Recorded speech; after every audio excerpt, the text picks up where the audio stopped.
终于忙完了，病人已经没剩几个，现在只想回家好好休息。莎娜被装进麻袋，被人扛在肩上。我现在是被绑架了吗？麻袋被重重扔在地上，她惊叫道：“咦！”一只手解开绳子，莎娜重见光明，看着眼前的陌生男人：“你是谁？为什么要绑架我？想要什么就直说，要多少钱才行？”瘦耳男人看着她说道：“请睁开眼睛，小姐。”莎娜愣住，看着对方头顶的耳朵，他是兽人。瘦耳男人突然双膝跪地，低头哀求道：“拜托了，我知道绑架这么年轻的人，提出这种要求很无耻，但只有你能救我们了，求求你！”莎娜回应道：“你需要告诉我发生了什么。如果你只是盲目求助。”瘦耳男人急切地打断道：“救救孩子们，再这样下去他们都会死的。”莎娜脸色一变：“孩子们？难道这里的瘟疫已经蔓延到他们身上了吗？他们在哪里？”瘦耳男人起身带路，莎娜紧跟其后。那股霉味，莎娜捂住口鼻，跟着瘦耳男人走进地窖。他停下脚步说道：“到了。”莎娜看向前方，几个兽人小孩蜷缩在草垫上，面色惨白，呼吸微弱，感染已经扩散到这种程度了，比我想象的更严重。瘦耳男人站在一旁说道：“我听说你能治疗兽人，只要你能救活这些孩子，我愿以命抵罪。”莎娜猛地转头喊道：“你不需要那样做。”她快步走到孩子们身边，跪在地上，双手按住地面，掌心绽放出耀眼的绿光，复杂的法阵在地面铺开，青色的火焰升腾而起，将虚弱的孩子们包围。莎娜全力施展治愈术，光芒瞬间照亮了整个地窖。兽人少年看向同伴们喊道：“没事的，孩子们，这个人会治好你们的。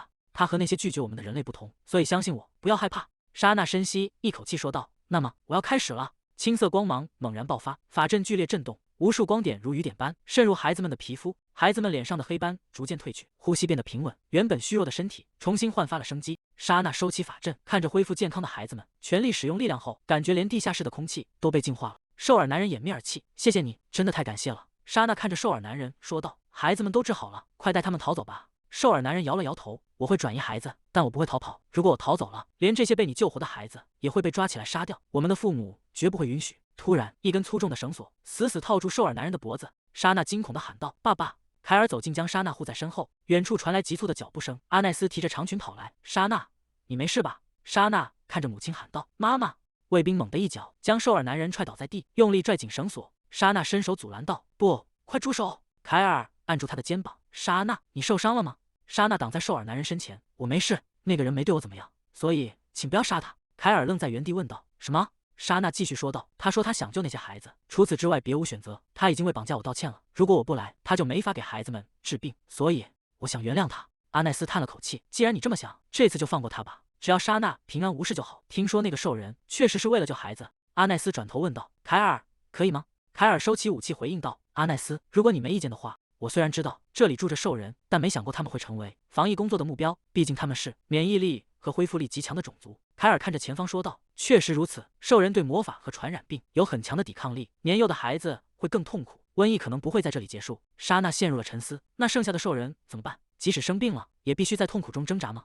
这太悲惨了。他用力拧干手中的湿毛巾，以前也发生过这种事，那时候我什么都做不了，只能眼睁睁看着发高烧的妹妹米娅受苦。但现在不同了，我不想再看着悲剧重演。如果这辈子我能做点什么的话，阿奈斯疑惑地问道。莎娜，莎娜猛地举起手喊道：“我有想做的事。”阿奈斯追问道：“是什么？”莎娜一脸坚定地说道：“我余生都不需要任何生日礼物了，请为我建一座医院。但世界并不总是按照我的意愿运行，我早早失去了父母，独自抚养生病的妹妹，最后死于过劳，然后我转生成了公爵家唯一的女儿，甚至还继承了只要触碰就能治愈的力量。我以为这辈子会是一条轻松的花路，一个对我的一举一动都过度关注的家庭。”凯尔和阿奈斯紧紧抱住莎娜喊道：“莎娜，我们的宝贝女儿，还有一个离不开我的兽耳少年，甚至还有一个宣称拥有我的傲慢皇太子。看来这辈子也不会太容易。”莎娜看着围在身边的人们，欲哭无泪。我真的能安全的开业吗？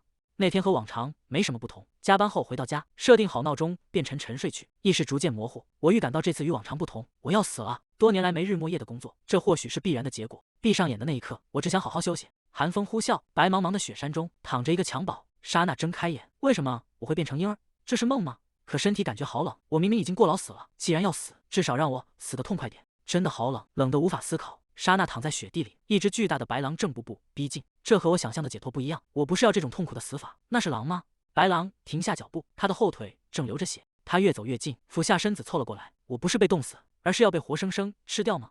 白狼伸出舌头，轻轻舔了舔我的脸，反正这副婴儿身体也跑不掉，那就吃掉我活下去吧。希望你的伤口能好起来，只要别让我太疼就好。莎娜闭上双眼，掌心散发出微弱的光芒，白狼腿上的伤口在光芒中迅速愈合。莎娜感到一阵困意，那是治愈魔法。刚才发生了什么？她的伤口竟然愈合了。白狼低头看着襁褓，发出一声低吟，随后在雪地里趴了下来。他用庞大的身躯将莎娜紧紧围住，虽然不知道是怎么回事，但他看起来不打算吃我，真是太好了。是因为突然变暖和了吗？好困，不能在这种地方睡着。莎娜抵挡不住倦意，在白狼温暖的毛发中闭上了眼睛。雷文走在雪山中，看着巨大的白狼说道：“我还以为是只狼崽。”他走进白狼，发现蜷缩在毛发里的婴儿，这是什么？莎娜在温暖中醒来，听到有人在急切地呼喊：“莎娜，谁在叫我？为什么叫得这么大声？”阿奈斯扑到床边：“莎娜，你还好吗？原来是在叫我吗？”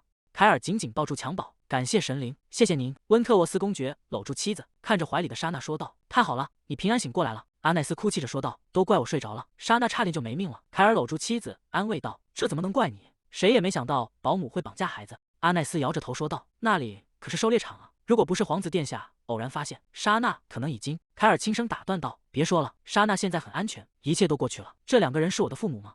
原来我是被绑架了，是一个叫皇子的人救了我。”莎娜的肚子发出一阵响声，好尴尬。阿奈斯低下头，温柔地问道：“肚子饿了吗？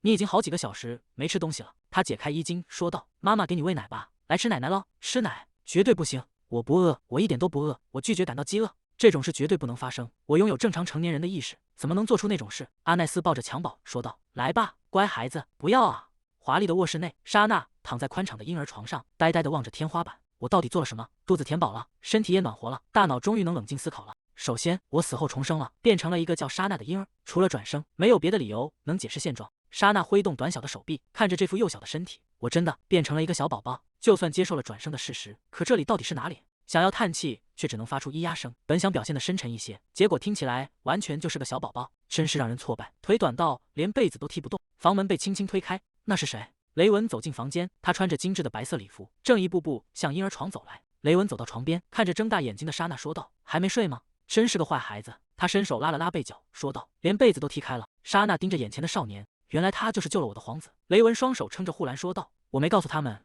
你和狼在一起，不然肯定会引起骚乱。”他收起笑容，神情变得有些疑惑。但这不是很奇怪吗？我明明是跟着血迹追踪那只狼，可他最后竟然毫发无伤。雷文凑近莎娜，低声问道：“治愈术只有高阶祭司才能施展，但当时那里只有你在，是你治愈了他吗？”莎娜躺在摇篮里，这家伙突然冒出来，第一句话竟然是这个，治愈是什么意思？算了，还是哭吧。他张开嘴发出哭声。雷文俯身看着他说道：“别装哭了，你能听懂我说的每一句话，对吧？”这家伙居然看穿了。雷文直起身子说道：“看来你确实听得懂，这次就放过你，毕竟你是我捡回来的东西。捡回来的东西？就算你救了我的命，怎么能说我是个东西？我可是个人。”雷文转身走向门口说道：“我本想亲自抚养你，既然你父母出现了，那也没办法，只要你平安无事就好。”他不打算带我走吗？雷文停下脚步，回头说道：“对了，我的名字是雷文，记住这个名字。来到这个世界已经过去好几天了，我转生成了公爵家唯一的宝贝女儿，在温特沃斯公爵领。重生后的名字是莎娜·佩里·温特沃斯。新生儿的日常生活简直无聊透顶，除了吃就是睡，然后不停的排泄。唯一能让我保持清醒的就是这团光芒。”莎娜挥动着手臂，按压这团光，感觉像在捏橡皮泥。玩弄这团光是我一整天的亮点。说起来也差不多到时候了。房门被猛地推开，阿奈斯张开双臂喊道：“莎娜，我亲爱的小宝贝。”凯尔跟在后面，无奈地说道：“阿奈斯，难道不该说是我们的女儿吗？”阿奈斯抱起摇篮里的婴儿，温柔地问道：“莎娜睡得好吗？想要妈妈抱抱吗？来这里。”莎娜伸出小手摸向母亲的脸颊。阿奈斯突然剧烈咳嗽，身体剧烈颤抖。凯尔急忙扶住他：“阿奈斯，不要勉强自己，看来是因为我被绑架的事，让妈妈的身体垮掉了。我不想再次失去她，绝对不要像前世那样。”莎娜把手贴在母亲脸上，这是什么感觉？身体深处好像有什么东西正在被抽离出来。阿奈斯怀抱莎娜，身体散发出柔和光芒。他惊讶地说道：“痛苦正在消失。”凯尔瞪大眼睛，难道莎娜刚才使用了治愈魔法？阿奈斯低头看着女儿，好像是这样。凯尔，马上联系神殿，召集所有治愈师和魔法师。凯尔低头领命，我这就去。阿奈斯紧紧抱住婴儿，莎娜，你还好吗？你还这么小，竟然为了我做到这种程度。莎娜虚弱地闭上眼，虽然妈妈不痛了，但我好累，刚才到底发生了什么？好想睡觉。祭司问道：“你确定这孩子真的使用了治愈魔法？”凯尔回应道：“你是觉得我在撒谎吗？”祭司惊慌地回应道：“不，当然不是。治愈魔法是神圣的祝福，只有高阶祭司才能使用。”凯尔沉默地看向远方。莎娜躺在摇篮里，看着父亲身边的陌生人，那是谁？凯尔问道：“如果他天赋极高，会不会无意识使用了治愈？”祭司摇了摇头，回应道：“这不可能，治愈术是最高阶的魔法。阿奈斯曾是大陆最强法师，他的女儿自然天赋异禀，但治愈术与魔力总量无关。”祭司继续解释道：“治愈术只能作用于外伤，无法治愈疾病或疲劳，这与夫人的情况不符。”温特沃斯公爵神情严肃：“你能确认我妻子的身体现在没有任何问题吗？”祭司躬身行礼：“是的，公爵夫人现在非常健康。”莎娜睁大眼睛，刚才确实有东西从体内抽离，那是前世从未有过的感觉。难道我真的施展了魔法？他想起那个叫雷文的少年，难道那只狼也是被我治愈的吗？当时以为他在演戏，没想到竟然是真的。凯尔俯下身，手指轻轻触碰女儿的脸颊。奇怪，我感觉不到那种波动，难道是因为健康的人不需要治愈吗？阿奈斯看着镜子，妈妈的气色好多了，真是太好了。夜幕降临，凯尔抚摸婴儿的额头，他的魔力很稳定，呼吸也很均匀，现在睡得很香。阿奈斯走近说道：“凯尔，我的病是无法被治愈的，但刹那瞬间治好了我，他一定付出了某种代价。”凯尔神情凝重，目前他看起来没事，我们只能先观察。阿奈斯忧虑地回应道：“是的，绝不能让他再使用那种力量。如果被神殿发现，他们永远不会放过他。”但他握紧拳头，继续说道：“如果莎娜出了什么事，我会毁掉整个大陆来补偿。”凯尔眼神冰冷，今天检查他的那个人必须让他闭嘴。阿奈斯点头说道：“没错，绝不能让他说出半个字。”与此同时，在喧闹的酒馆里，黑发男人看向身边的同伴，问道：“雷纳特，你不是说腿受伤了吗？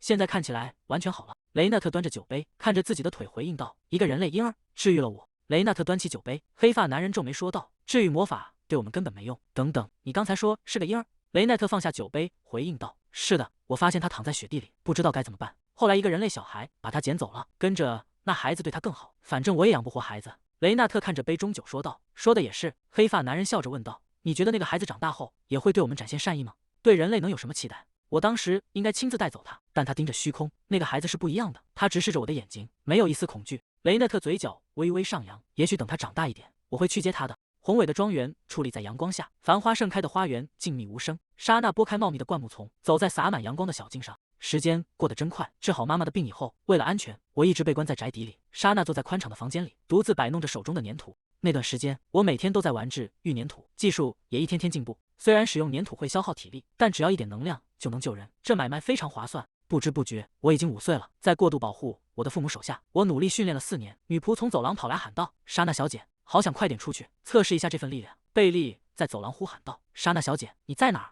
莎娜躲在柱子后，绝对不能被发现。好不容易才走到这一步，贝利单手掀开沉重的石台，在后面寻找着我的3位保姆贝利、艾拉还有玛利亚，他们全都是 A 级佣兵。莎娜看着贝利的背影，果然很强，但我必须甩掉他们，才能获得自由。莎娜提起裙摆，在走廊上飞快奔跑。艾拉指着前方喊道：“在那儿！”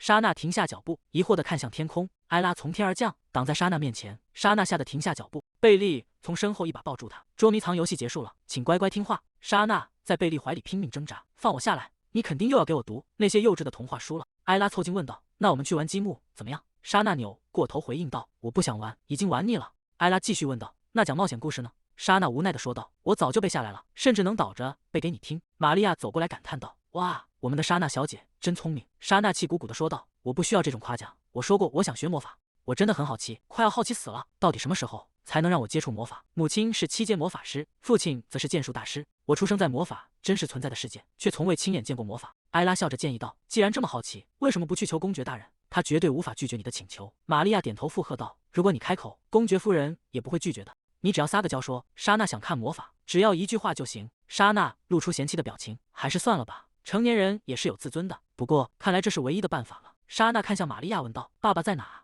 玛利亚回应道：“现在应该在书房。”莎娜转身跑开说道：“好，我现在就去。”贝利在身后喊道：“请等一下，莎娜小姐，我们一起去。”莎娜头也不回地喊道：“我要一个人去，不准跟着我，听到了吗？”贝利停下脚步叹气道：“好吧，明白了。”莎娜踩着皮鞋走在走廊，脚下不断发出吱吱声，真是太丢脸了。只有穿上这种鞋子，他们才肯让我独处。为什么这个世界会有这种尖叫鞋？莎娜推开沉重的书房大门，探出头小声问道：“爸爸？”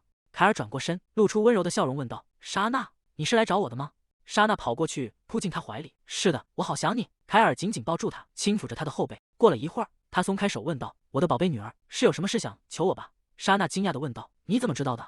凯尔摸着莎娜的头说道：“你平时可不会主动找我，让我想想，我的莎娜想要什么呢？”莎娜有些犹豫：“爸爸，我想学习魔法。”凯尔愣了一下，问道：“魔法？”莎娜张开双臂比划着，就是那种能喷火还能发出闪光的魔法。凯尔有些为难地回应道：“这件事你需要先得到你妈妈的许可。”莎娜垂下头，小声说道：“但是妈妈不让我学。”凯尔笑着安慰道：“她只是太担心你了。”莎娜抬起头，眼神亮晶晶地说道：“玛利亚说妈妈是超级厉害的魔法师，我也想看看妈妈到底有多帅气，求你了，爸爸。”凯尔看着莎娜身后说道：“阿奈斯，这就是他的原话。”莎娜惊讶地回过头，阿奈斯从帘幕后走出来：“莎娜，你这是在耍赖，不直接来问我，反而跑去求你父亲。”莎娜躲进凯尔怀里说道：“但是爸爸，比你更好说话，你总是只会说不行。阿奈斯看着莎娜说道：“我亲爱的宝贝，你真的对魔法这么好奇吗？”莎娜用力点头回应道：“是的，快展示给我看看。”阿奈斯伸出手掌说道：“既然这样，那就没办法了。”一团火焰在阿奈斯指尖燃起，照亮了整个书房。莎娜兴奋地跳起来喊道：“太酷了！我想看更大更厉害的。”凯尔在旁边紧张地说道：“别在这里弄，我们还是去训练场吧。”莎娜挥舞着双手喊道：“我也想用魔法。”莎娜也要学。阿奈斯熄灭火焰：“对不起，莎娜，你现在还不能学。”莎娜不服气地问道：“为什么？我一定要学？”阿奈斯耐心地解释道：“想要使用魔法，需要一种叫做魔力的能量，而你现在的魔力还不够。”莎娜大声反驳道：“不，我可以做到的。”阿奈斯神情严肃地说道：“我很想满足你所有的愿望，唯独这件事是不可能的。”莎娜垂下头，显得有些沮丧。阿奈斯再次燃起一小簇火苗：“如果你努力学习，也许能制造出这么大的火焰。”莎娜抬起头问道：“那需要多长时间？”阿奈斯看着莎娜说道：“如果莎娜真的非常努力，大概需要10年吧。”莎娜听到这个数字，整个人僵在原地。10年。莎娜揉着眼睛，大声哭泣。阿奈斯蹲下身子，安慰道：“莎娜，是因为不能用魔法，所以觉得难过吗？对不起，宝贝，我们要不要吃点好吃的，或者读个童话故事？”莎娜抽泣着回应道：“不要，我还是想看魔法，我想看魔法。”阿奈斯摸着她的头说道：“好吧，好吧，我知道了，那我们去训练场吧。”凯尔抱着莎娜来到训练场，洛伊德走上前，恭敬地说道：“公爵大人，训练场已经清理完毕了。大人，不过突然要演示魔法，是为了什么呢？”凯尔说道。莎娜说她想看魔法。洛伊德感叹道：“想到莎娜小姐才刚学会走路，现在就已经长这么大了。”洛伊德看着莎娜说道：“看着小姐一天天长大，连我都觉得很自豪。”凯尔在一旁斥责道：“别在莎娜身边晃悠了，快去站岗。”阿奈斯伸出手，掌心浮现光芒，护盾透明的屏障笼罩四周。莎娜在凯尔怀里惊叹道：“哇，就像特效一样。”阿奈斯侧过头说道：“好了。”莎娜看仔细了，光芒，她用力踏向地面，脚下展开巨大的蓝色法阵，雷电在指尖汇聚，直冲云霄。莎娜兴奋地喊道：“哇！喔喔！”阿奈斯再次抬起手说道：“接下来换点不一样的。”他打响指，狂风在训练场中心呼啸。“妈妈最棒了，真的太酷了！”莎娜看向远处的石墙，那是个人吗？训练场明明已经封锁了。阿奈斯挥动手臂喊道：“最后给你们演示实战魔法！”火墙，巨大的火焰拔地而起，热浪席卷四周。莎娜兴奋地欢呼：“好酷！”火星飞向石墙，莎娜脸色骤变，尖叫道：“妈妈，等一下！”凯尔疑惑地问道：“莎娜？”石墙后传出惨叫，两个红发男孩狼狈地跑出：“快出来，快跑！”两个男孩重重摔在地上，好痛。莎娜问道：“爸爸，那些孩子是谁？”凯尔看向前方回应道：“他们是洛伊德的儿子。”里昂和兄弟低着头，衣服被火烧得焦黑。阿奈斯走上前问道：“洛伊德阁下，孩子们伤得重吗？你们还好吗？”两兄弟齐声喊道：“我们没事。”洛伊德双手抱胸说道：“没什么大碍，只是被火燎到了。他们偷偷溜进来，受伤也是自找的。”凯尔看着洛伊德说道：“如果你这么说，孩子们就算痛也不敢承认了。”两兄弟慌张的摆手：“不，我们真的没事，一点都不疼。”洛伊德看着狼狈的儿子，真没想到会以这种方式把儿子介绍给莎娜小姐。好了，快打个招呼，这两位就是你们以后要效忠的小姐，莎娜、温特沃斯。莎娜睁大眼睛，效忠。洛伊德按住双胞胎的肩膀说道：“是的，我打算好好培养这对双胞胎，让他们成为莎娜小姐的骑士。虽然现在还小，但我保证他们会成为优秀的男人。”莎娜看向其中一个男孩，对方却别过头去。里昂重重地哼了一声：“那孩子刚才是在对我哼吗？”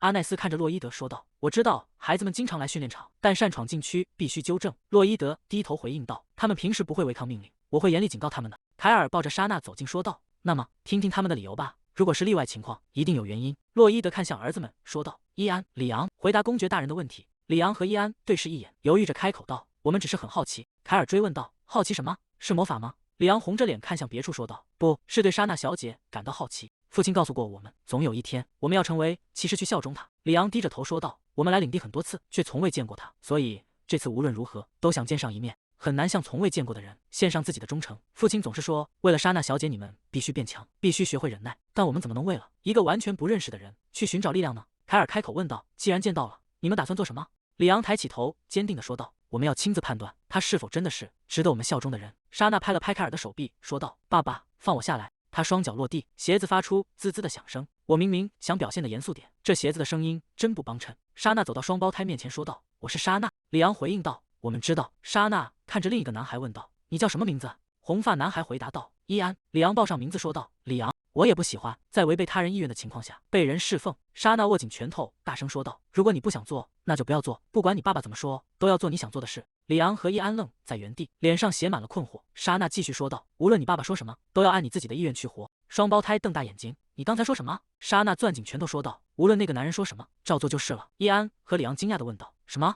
莎娜双手抱胸说道：“我也不喜欢那些说讨厌我的人。”李昂反驳道：“你根本不知道我们的未来有多光明，你会后悔的。”莎娜平静地回应道：“那由我自己决定。既然父母会保护我，我不需要歧视。”他握住两人的手说道：“所以别为了见我，大老远跑来受伤了。”莎娜闭上眼，随你们的便吧。里昂、伊安和里昂看着伤口说道：“这伤口。”阿奈斯走近说道：“莎娜，你又这样了。”莎娜笑着回应道：“没关系，这一点都不疼。”他露出疑惑的神情。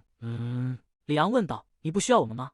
莎娜解释道：“我只是不想强迫你们去做不想做的事。”里昂大声反驳道：“谁说我们不想侍奉你了？我们会证明这值得。”莎娜捂住耳朵：“我的耳朵。”里昂继续喊道：“我们什么时候说过讨厌你？我们只是好奇，从来没说过恨你。”莎娜看着他们，刚才还表现得不想侍奉我，现在却说没发生过。他们到底想从我这得到什么？莎娜看向两人说道：“总之，你们不需要保护我，我不是易碎的玻璃珠，别再为了这种事跑来受伤了。”里昂低头说道：“这没什么，没什么。你伤成这样还说没什么？”叶安转头看向莎娜问道：“什么？”莎娜闭上眼说道：“别憋在心里，如果不喜欢就直说，一定很辛苦吧？”里昂低声嘟囔道：“谁说我们讨厌了？我们从没强迫过自己。”他抬起头问道：“所以你的意思是讨厌我们？我们今天才见面，哪谈得上喜欢或讨厌？”里昂焦急地追问道：“我是问你是不是不想让我们当骑士？”莎娜尴尬地回应道：“倒不是不想，只是我还没准备好为任何人负责。”叶安和里昂露出不悦的神情。莎娜笑着补充道：“但如果是当朋友，也许可以，走着瞧吧。”里昂直视莎娜说道：“我一定会成为你的骑士。”莎娜愣在原地。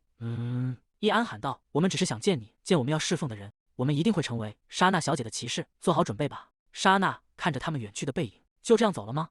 我不确定自己会变富有，该怎么雇佣他们两个？夕阳染红了天空，马车在林间小路疾驰。里昂坐在车厢内，看着窗外，低声说道：“终于见到莎奈小姐了。”父亲总提起她，但她看起来并没什么特别，除了那惊人的固执，比我想象中更平凡。叶安看着手心，那种能力太神奇了，难道就是传闻中的治愈魔法？他低声说道：“看他那么关心我们，也许真的是个好人。如果侍奉这样的人，似乎也不坏。”里昂睁开眼说道：“但他说不需要骑士。”他低下头：“我们拼命训练到现在，可不是为了玩乐。你知道我们为了谁在受苦吗？无论如何都要成为骑士。”叶安犹豫着问道：“但如果莎娜小姐不想要我们，这样强求真的对吗？”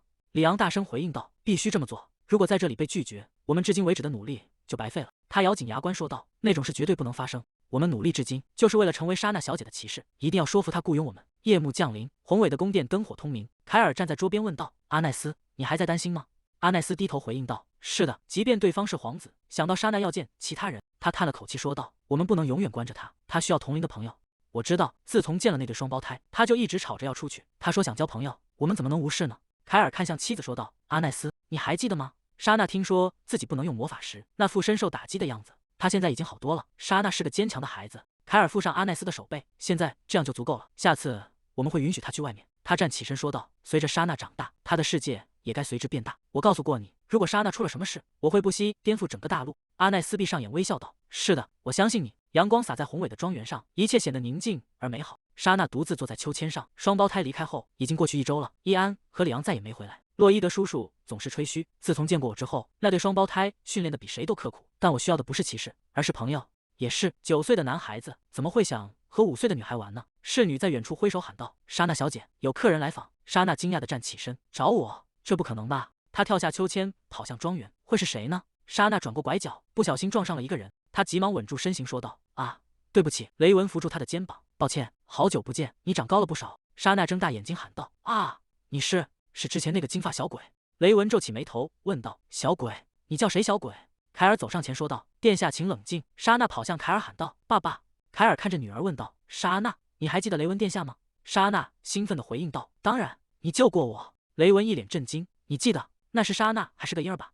他看向凯尔说道：“你可以退下了，孩子们会自己玩的。”雷文转头看向随从：“你也走开。”女仆犹豫地回应道：“但是……”雷文打断道：“我们很久没见了，我想单独待一会儿。”公爵行礼说道：“那么我先退下了。”凯尔摸着莎娜的头说道：“玩得开心，莎娜。”凯尔带着随从们离开。雷文看着他们的背影说道：“他们终于走了。”莎娜盯着他问道：“你过得很好？你是谁家的儿子？治愈能力被发现了吗？”看到公爵过度保护的样子，应该是被发现了。我们要玩什么？雷文冷笑一声问道：“我跟你。”莎娜疑惑地问道：“你不是来找我玩的吗？”雷文回应道：“不是。”莎娜追问道：“那你为什么来？”雷文看着他说道：“来看看我给你的东西是否长得好。”看来长得不错。莎娜生气地说道：“算了，我不跟你玩了。”雷文微笑着说道：“不是你，我教过你我的名字吧？”莎娜转过头喊道：“我不知道。”雷文跟在后面问道：“你被抓到还记得我了吧？你刚才叫我金发小鬼，你自己也是个金发小鬼。”雷文追上去说道：“莎娜，我们走吧。”莎娜快步走开：“别跟着我，谁想和你玩啊？”他停下脚步，看着草丛里的黑色阴影。小狗！雷文冲上前，一把拉住莎娜，喊道：“等等，别靠近他！”莎娜疑惑地问道：“为什么？”雷文神色紧张地回应道：“你不知道为什么吗？”他看起来很可疑。雷文看着莎娜问道：“你不知道自己被保护的有多好吧？”我确实被过度保护了，公爵甚至不让我出门。雷文继续说道：“不只是过度保护，我救了你，却花了4年才再次见到你。无论那是什么，在叫人确认之前，绝对不要靠近。这里有温特沃斯夫人施展的各种保护魔法，一般东西进不来。那么肯定是有什么东西故意把它放在这里的。”莎娜看着草丛说道：“但他受伤了。”雷文，他突然冲向前方。雷文大声喊道：“莎娜！”莎娜蹲在黑色小狗面前：“你还好吗？”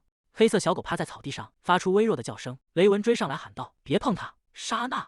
莎娜伸出手，指尖触碰小狗的身体。哦，它渗进去了。雷文揪住莎娜的耳朵：“你没听到我说不准碰吗？”莎娜疼得大喊道：“疼疼疼！”她委屈地回应道：“但是小狗看起来受伤了。”雷文双手叉腰，无奈地看着他。黑色小狗睁开眼睛，莎娜惊喜地说道：“哦，它醒了吗？没关系，现在可以放松了。”黑色小狗突然张开嘴，狠狠咬住莎娜的手指。雷文惊恐地喊道：“莎娜！”他急忙冲上前，想要推开小狗。莎娜大声阻止道：“不，雷文，别碰小狗！”雷文焦急地喊道：“先把你的手指拿出来！”莎娜护住小狗说道：“它只是因为吓到了，才不小心咬我的，其实没那么疼。”雷文焦急地喊道：“别固执了，快躲开，它在咬你！”莎娜安抚着小狗说道：“我说过不疼，它只是因为惊讶才咬我。乖，张开嘴。”雷文扶着额头说道：“好吧，先离它远点。如果公爵看到你这样，这只狗绝对活不成。”莎娜盯着小狗，米娅和我都喜欢狗，但因为家庭情况，我们以前没法养狗。仔细一看，它真的好可爱。雷文看着他的手说道：“你手指流血了，公爵肯定会大发雷霆的。”莎娜转头回应道：“雷文会保守秘密的。”雷文叹了口气说道：“你的女仆们会装作不知道，但你父母雇了 A 级佣兵当女仆，他们不会放过这只狗的。更重要的是，快离那东西远点！”他抓住莎娜的手腕，强行带着她离开。黑色小狗站在原地，看着他们走远，看他这么警惕人类，难道是被伤害过吗？雷文看着莎娜说道：“小狗已经没事了，快治好你的手。”莎娜愣了一下，回应道：“我做不到。”雷文皱眉说道：“别装了，你刚才明明治好了那只狗。”莎娜低声解释道：“治愈能力对我自己没用。”雷文的脸色瞬间阴沉：“那你明知道不能自愈，还让它咬你，你甚至无法保护自己，却先去靠近危险的东西。”他指着远处喊道：“现在立刻把它弄走！”莎娜委屈地反驳道：“雷文，你太狠心了，怎么能这样对小狗？”雷文盯着他的伤口说道：“你受伤了，你是我的。”莎娜小声嘀咕道：“不，我是我自己的。”雷文霸道地回应道：“是我救了你，所以你实际上就是我的，好吧？”雷文确实是我的救命恩人，他是我在这个世界上见到的第一个人。雷文看着远方说道：“即使他看起来像只小狗，内心可能并非如此。”莎娜疑惑地问道：“哎？”雷文继续说道：“他可能是凶猛怪物的后代，或者是兽人。”莎娜睁大眼睛，看到黑发瘦耳的少女身影。雷文看着他说道：“现在你知道了吧？”莎娜不能仅仅通过外表来草率地做出判断。莎娜兴奋地看向雷文说道：“雷文，你看到了吗？他变身了，刚才还是小狗，现在变成人了。”雷文保持沉默。莎娜伸出手说道：“没关系的，你不用感到害怕。”玛利亚带着女仆们跑来。“不可以，莎娜小姐。”莎娜疑惑地问道：“玛利亚？”玛利亚一把抱住莎娜，将她护在身后。雷文挡在众人身前说道：“他看起来没有武装，但我们不知道他的能力，我会先制服他。”莎娜低声问道：“艾拉，他是毒物种吗？”艾拉摇了摇头回应道：“不，他只是大型犬种，现在还只是个幼崽，人类形态也没什么区别。”艾拉握紧手中的绳索，他看起来没有武器，但我们不知道他到底能做什么。我现在就去试试。”莎娜冲上前，大声喊道：“艾拉，不要伤害他！”玛利亚紧紧抱住莎娜说道：“这话应该由我来说，这到底是怎么回事？”莎娜被搂在怀里，有些无奈地回应道：“我就知道该待在你身边。”玛利亚，快放我下来！艾拉不安地问道：“我们该怎么办？”贝利说道：“目前必须把这件事报告给阿奈斯大人。”华丽的宅邸大厅内，气氛异常压抑。阿奈斯站在大厅中央，俯视着跪在地上的米娅。这里到底发生了什么？玛利亚低头站在一旁，大家都在蹑手蹑脚地寻找着什么东西。我就知道出事了，莎娜竟然受伤了。我以为她和凯尔在一起应该是安全的，但我不明为什么她只是站在旁边看着。阿奈斯看着雷文说道：“殿下也在这里，你竟然连一个小女孩都应付不了，以后要如何成为伟大的统治者？”雷文低头回应道：“我试过阻止她了。老实说，您的女儿真的很棘手。”阿奈斯看着莎娜说道：“妈妈最担心的就是你受伤。”莎娜低着头，小声说道：“一点都不疼。”阿奈斯轻抚她的肩膀：“你刚才流了那么多血，真的不疼吗？”我的莎娜是个坚强的孩子。莎娜抬起头，大声说道：“真的不疼，小狗只是被吓到了。我想留下这只小狗，可以吗？”阿奈斯看着女儿，眼神逐渐变得冰冷。那只该死的杂种竟然抓伤了我的女儿，我没有任何理由去原谅那个畜生。阿奈斯站起身说道：“对不起，你不能留下他，谁也不知道他什么时候会反咬你一口。”莎娜小声反驳道：“他不会那样做的。”阿奈斯问道：“你能确定吗？你才认识他多久？这也许是你第一次见到亚人种，他们不仅能变成动物，还比人类更强壮凶猛。如果没有奴隶项圈，他们是无法被驯服的。”莎娜指着米娅喊道：“但他受伤了。”阿奈斯冷冷地回应道：“在我看来，他好得很。”莎娜看着母亲，如果告诉妈妈是我治愈了她，她一定会更生气，但我不能丢下她不管。看到那个亚人的瞬间，我就想起了米娅，想到米娅像她一样受伤并被遗弃，我的心就像被撕碎了。看着妈妈的脸，我知道她绝不会同意。既然已经到了这一步，我别无选择。莎娜发出一声闷哼，莎娜突然放声大哭，眼泪，我必须挤出眼泪来。快想想最悲伤的事情。阿奈斯看着女儿，感到难以置信。莎娜，她以前只会假装哭，从来没有真正流过泪。莎娜抽泣着说道：“你不能把她送走。”阿奈斯慌了神：“莎娜，请不要再哭了，妈妈能为你做什么？”莎娜揉着眼睛说道：“我想和她在一起。”阿奈斯无奈地叹了口气：“好吧，我明白了，请停止哭泣吧。”嘿嘿，任务达成，妈妈果然对我没办法。莎娜止住哭声，看向前方，艾拉正紧紧抓着小狗。莎娜走上前说道：“放开它，艾拉，妈妈已经答应了。”小狗身体微微颤抖，被莎娜紧紧抱住。莎娜走到小狗面前：“没关系了，你现在可以放心了。”她靠在莎娜肩头，疑惑地问道：“你为什么要为我做到这种程度？”莎娜笑着回应道：“因为你很可爱。”小狗愣在原地，这算是什么理由？在华丽的宫殿大厅内，莎娜紧紧抱着米娅，女仆们在远处静静看着。夜幕降临，繁星点点的夜空下，宏伟的宅邸灯火通明。莎娜看着怀里的小黑狗，开心地说道：“哇，好可爱！”阿奈斯坐在沙发上说道：“莎娜，如果早知道你这么喜欢，妈妈早就给你弄一只了。”莎娜笑着回应道：“我喜欢小狗。”凯尔看向阿奈斯问道：“你觉得他们哪里好？”阿奈斯微笑着回应道：“我大概不会明白，毕竟在妈妈眼里，莎娜才是最漂亮可爱的。”莎娜抱着小狗问道：“她不觉得可爱吗？”阿奈斯看着小狗说道：“我不太确定。”骚乱平息后，妈妈用魔法检查了小狗，她确定小狗没有威胁，才允许它留在我身边。雷文确认我安全后，一言不发地离开了，只留下一句再见。阿奈斯看向莎娜说道：“对了，莎娜。”莎娜笑着说道：“爸爸妈妈，谢谢你们，我爱你们。”凯尔和阿奈斯感动地流下眼泪。莎娜张开双臂挡在身前说道：“别再奉承我了。”父母惊呼道：“莎娜！”莎娜跑向沙发喊道：“不！”凯尔追在后面说道：“莎娜，你刚才明明抱了那个兽人。”莎娜跳上沙发回应道：“别拿小狗和爸爸比，小狗是婴儿，是婴儿。”阿奈斯微笑着解释道：“莎娜，兽人是不能看外表的种族，刚才他看起来和皇子殿下的年纪差不多，但如果是幼犬形态，可能只有1-2个月大。”莎娜问道：“那实际上大约是10岁吗？”10岁，这么小，居然还是个哥哥。莎娜看着沙发上的小狗，真没想到这么小的身体竟然已经活了10年。凯尔神情严肃地说道：“有些性格恶劣的贵族会从小驯养他们，把他们当成护卫，但要照顾10-20年实在太辛苦，很多人中途就会放弃。”阿奈斯走过来问道：“你打算给这孩子起个什么名字？”莎娜愣了一下，名字。阿奈斯微笑着说道：“既然决定要养，就得有个名字才行。”莎娜摇了摇头说道：“但是他应该已经有名字了吧？我只是因为不想看他痛苦，才出手帮忙的。等他完全康复了，就可以离开了。说不定有人正在等他。”阿奈斯看着莎娜说道：“多亏了莎娜的治愈，小狗看起来已经好多了。”莎娜猛地想起什么啊！阿奈斯搂着莎娜调侃道：“那现在就能送走了吧？”莎娜红着脸反驳道：“不是那样的。”阿奈斯笑着看向凯尔：“刚才莎娜不是说治好了就能送走吗？”凯尔凑过来附和道：“是莎娜亲口说的吗？”莎娜跺着脚喊道：“别取笑我了。”凯尔看着女儿，真是可爱。莎娜看着沙发上的小狗，万一他醒过来说不需要照顾了怎么办？我还不想和他分开，想再多相处一段时间。深夜，莎娜躺在宽敞的卧室里，深夜的窗户被推开，黑色靴子踏入房间。雷内特披着黑色斗篷站在床边说道：“小鬼，醒醒！”莎娜睁开眼睛，迷糊地问道：“是谁？”坐起身看向四周，雷纳特站在阴影中说道：“在这里。”莎娜看清眼前的黑影，你是谁？雷内特俯视着他说道：“挺有精神的，刚才还连眼睛都睁不开呢。”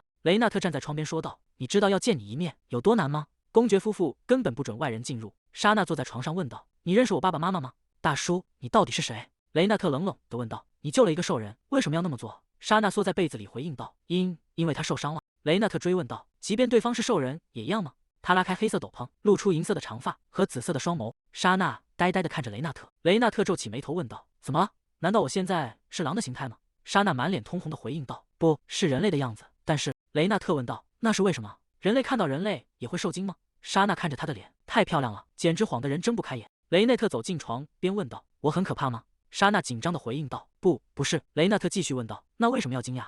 一道蓝光闪过，伊芙琳挡在莎娜身前。莎娜惊讶地看着背影：“你是？”雷纳特看着对面问道：“伊芙琳为什么要挡着我？”伊芙琳张开双臂说道：“我从刚才起就在观察了，他很害怕，请退后。”雷纳特大人。雷纳特低声重复道：“伊芙琳这个名字吗？”莎娜躲在身后，呆呆地看着两人。伊芙琳转过头说道：“我是伊芙琳，莎娜大人。”莎娜努力尝试发音：“伊布，名字太长了，舌头转不过来。”伊芙琳微笑着说道：“如果觉得困难，您可以随心所欲的称呼。”莎娜有些不好意思：“那我暂时叫你伊芙吧。”雷内特俯下身子说道：“我叫雷纳特。”小家伙，你叫什么名字？莎娜仰着头回应道：“我叫莎娜。”把脸挪开点。雷内特伸手推开他的脸。莎娜有些生气地说道：“为什么只对我这么冷淡？我可是你的救命恩人，也是你的第一个病人。他突然瞪大眼睛喊道：“大叔，难道你就是刚才那只狼？”雷内特神情冷峻地说道：“我以为你年纪太小，不会记得这些。”莎娜坐在床上喊道：“哇，大叔，谢谢你，多亏了你，刚才真的很暖和，我正后悔没能道谢呢。”雷内特神情冷峻地说道：“最好别再提那件事，你的父母正在听着。我也不是为了叙旧才来的，我来是为了伊芙琳。”他在路边发现了受伤翻滚的伊芙琳。雷纳特继续说道：“我想你既然能治好我的腿，或许也能救她，所以才把她丢在你面前。说实话，我当时觉得成功率只有一半。如果你长大后讨厌兽人，他就会死掉。”莎娜看着雷纳特的脸：“大叔，你的长相和性格真是完全相反。”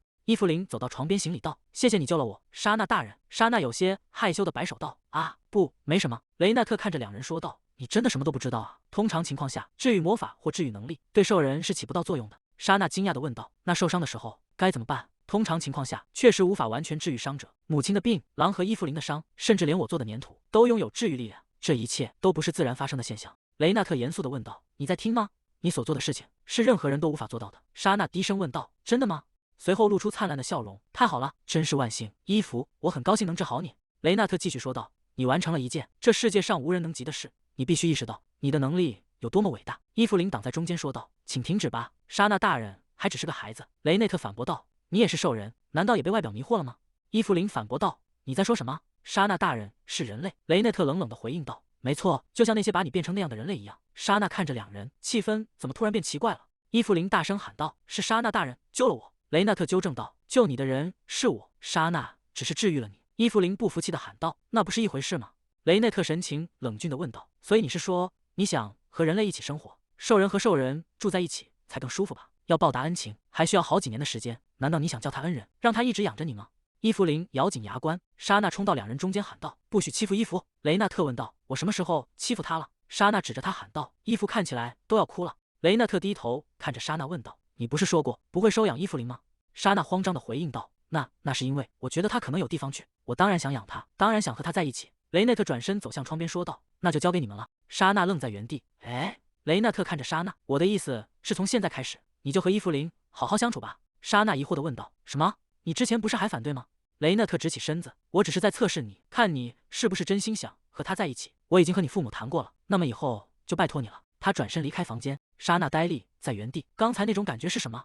我感觉自己被彻底骗了。莎娜抱着伊芙琳，伊芙琳发出了呜呜声。她看着怀里的衣服说道：“是啊，衣服很可爱。”莎娜抱着伊芙琳，这是爸爸妈妈送给伊芙琳的礼物。虽然妈妈为了我的安全，肯定在项链里加了什么，但她绝不会伤害伊芙琳。莎娜摸着项链说道：“伊芙琳，等我长大以后，一定会帮你摘掉它的。现在就请先忍耐一下吧。”贝利走近说道：“莎娜小姐，该去吃午饭了，请先把它放下来。”莎娜有些不舍地回应道：“但我还想和伊芙多玩一会儿。”玛利亚微笑着说道：“那我们把游戏时间改到午饭之后怎么样？”莎娜点头说道：“好吧。”门外传来敲门声，侍女在门口说道：“莎娜小姐，双胞胎骑士来见您了。”莎娜惊讶地问道：“什么？这么突然？那我的游戏时间怎么办？”玛利亚推着她说道：“您可以和双胞胎骑士一起玩呀，我们快去吃饭吧。”洛伊德在花园里行礼说道：“你好，莎娜小姐，听说您家里有了新成员，我们特意来打个招呼。”莎娜看着眼前的双胞胎，打招呼？我看你是想让我陪他们玩吧？洛伊德继续说道：“当然，里昂和伊安也一直吵着想要见您呢。”莎娜无奈地回应道：“不会吧？”里昂认真地说道：“是真的，我们很想你。”洛伊德转身告辞：“那么我要去见凯尔大人了，还有些答应要帮忙的事情。”莎娜抱着双臂问道：“你们之前不是说很忙吗？这又是怎么回事？”里昂和伊安对视一眼说道：“因为我们不能输给一只小狗，我们要让你看看我们这段时间努力训练的成果。”莎娜完全没有理会他们。衣服快去捡回来。她开心地和伊芙琳玩耍。里昂和伊安站在原地，也请关注一下我们啊。艾拉拿着粗绳子问道：“莎娜小姐，要玩拔河游戏吗？”莎娜兴奋地回应道：“我想玩。”艾拉把绳子递过去提醒道：“您一定要小心一点。”伊芙琳摇着尾巴，显得非常开心。莎娜挥动绳子喊道：“来吧，伊芙！”伊芙琳猛地跳起，死死咬住绳子另一头，一股巨大的力量传来，莎娜被拽得向前踉跄。侍女们惊慌地喊道：“莎娜小姐，快放手，这太危险了！”他们赶紧冲上前，从后面抱住莎娜。莎娜愣在原地，刚才那是怎么回事？艾拉后怕地责备道：“不要只是发呆啊，刚才真的太危险了。”伊芙琳为什么要使这么大劲？伊芙琳只是轻轻拉了一下，怎么会有这么大的力气？莎娜低头看着双手，我刚才差点摔倒，感觉脚都离地了。她看向小小的黑色幼犬，伊芙琳明明这么小，竟然只靠拉扯就能把我的身体甩动。艾拉在旁边严肃地说道：“莎娜小姐，作为主人，您必须严厉地警告她。”莎娜低着头没有说话。太酷了，又可爱又强大，简直是最好的伙伴。伊芙琳摇着尾巴回应。他蹲下身抱住伊芙琳说道：“但是伊芙，你刚才真的吓到我了，以后请稍微温柔一点。”莎娜牵着绳子在花园奔跑，玛利亚惊呼道：“天哪，莎娜小姐，这样太危险了！”埃拉拦住她说道：“随他们去吧。”伊芙琳看起来并不会伤害莎娜小姐。玛利亚担忧地回应道：“可是……”伊安看着远处的两人说道：“里昂，你不觉得他们玩的有点太粗鲁了吗？”里昂看着远处说道：“他和那只狗玩得太疯了，完全没把我们放在眼里。”伊安在一旁回应道：“兽人的力量比普通动物要强上好几倍，而且兽人的本性就是野兽，谁也不知道那只狗什么时候会失控伤人。刚才的情况就很危险。”伊安握紧拳头，这或许是个完美的机会，能向他展示我们磨练的技巧。我们要从那个凶猛的兽人手中保护莎娜小姐。里昂点头回应道：“你说的对，如果能做到这一点，不仅能得到父亲的表扬，莎娜小姐或许也会承认我们是真正的骑士。”里昂拔出腰间的木剑，大声喊道：“出发！”他带着伊安冲向草坪，挥剑挡在莎娜面前。里昂摆出战斗姿态，死死盯着地上的伊芙琳。莎娜被吓了一跳：“里昂，你在干什么？”伊芙琳猛地跃起，一口咬断了里昂的木剑。里昂看着手中的断剑，整个人愣在原地。伊芙琳把断掉的木头随口吐在草地上。里昂愤怒地吼道：“你这家伙，这可是父亲送给我的木剑，我绝对不会放过你！”他举起剩下的半截剑柄，作势要冲上去。莎娜急忙从身后死死拽住里昂的衣服：“里昂，快住手！你到底在发什么疯？”伊安在一旁看着，内心充满了焦虑。那只狗不是很危险吗？这样下去，莎娜小姐会受伤的。他脑海中浮现出洛伊德的话：“记住我的话，你们两个必须成为配得上莎娜小姐的骑士。”里昂咬紧牙关，看着莎娜护在小狗身前。里昂用力过猛，身体失去平衡向后倒去。莎娜还死死拽着他的衣服，被这股力量带倒，两人重重地摔在草地上。莎娜躺在草地上，发出一声闷喝。里昂顾不得疼痛，惊慌地爬起来喊道：“莎娜小姐，您没事吧？”他挣扎着坐起身子，看着擦破的手掌说道：“好痛，伤口在发烫。”里昂和伊安站在原地，脸色瞬间变得惨白。完了，我们竟然让莎娜小姐流血受伤了。恐惧感如潮水般将双胞胎彻底淹没。洛伊德怒吼道：“大声点！”里昂和伊安低头站立。洛伊德继续说道：“你想成为骑士，却被年幼的兽人压制，不仅没保护好莎娜小姐，还让她受伤了。”他转向另一个男孩吼道：“伊安，你为什么只是站在那里？你就在里昂身边，为什么不阻止他？”里昂和伊安低头回应道：“对不起。”莎娜抱着伊芙琳躲在远处，埃拉守在他身边，是不是太严厉了？里昂虽然造成了伤害，但他毕竟是他的儿子。我的爸爸妈妈也是这样吗？阿奈斯抱起莎娜问道：“莎娜，你没事吧？”洛伊德指着双胞胎说道：“从今天起，你们两个被取消骑士资格，如果不立刻向莎娜小姐道歉。”莎娜大声说道：“大叔，无论发生了什么，这种待遇都太过分了，我会解释清楚的。”洛伊德回应道：“但是里昂让您受伤了。”莎娜指着伤口说道：“这只是擦伤，里昂也受伤了。你是他的父亲，难道一点都不担心儿子吗？”里昂低头握紧拳头。洛伊德面无表情地说道：“这种程度的伤不算什么，训练中经常发生，但作为骑士，伤害领主是不可接受的。我们需要重新训练。”莎娜打断道：“他们都受伤了，怎么能说没关系？里昂和伊安也许是你的儿子，但他们将来也是我的骑士。如果要责备他们，那个人也应该是我。”洛伊德愣在原地说道：“莎娜小姐。”埃拉说道：“既然治疗已经结束，我就先告辞了。等公爵大人回来，我会解释一切的。”洛伊德心里说道：“我也先告辞了。”莎娜走向双胞胎喊道：“里昂！”里昂愣了一下，回应道：“哎。”里昂捂着腿部伤口说道：“没关系。”莎娜蹲下身子问道：“你还好吗？让我看看你伤在哪里。”莎娜看着他的伤口说道：“天哪，这一定很疼。”他伸出手掌，掌心散发出治愈光芒。伊安在一旁惊讶地说道：“莎娜小姐，您的治疗魔法。”莎娜收起光芒说道：“我没法完全治好你，不过这只是擦伤，很快就会痊愈的。更重要的是，很高兴你没受更重的伤。虽然伊芙琳看起来很可爱，但她其实非常强壮。”里昂抬起头问道：“您不生气吗？”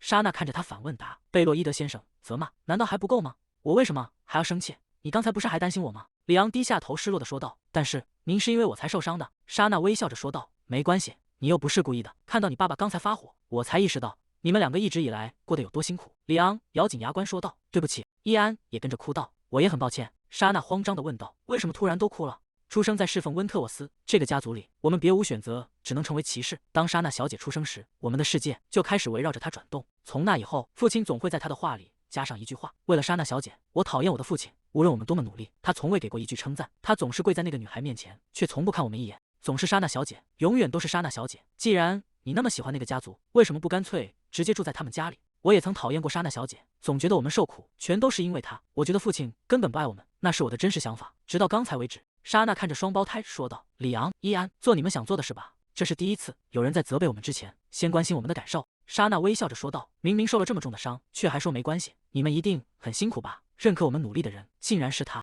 就在那一刻，莎娜挥动着小手说道：“是因为洛伊德先生吗？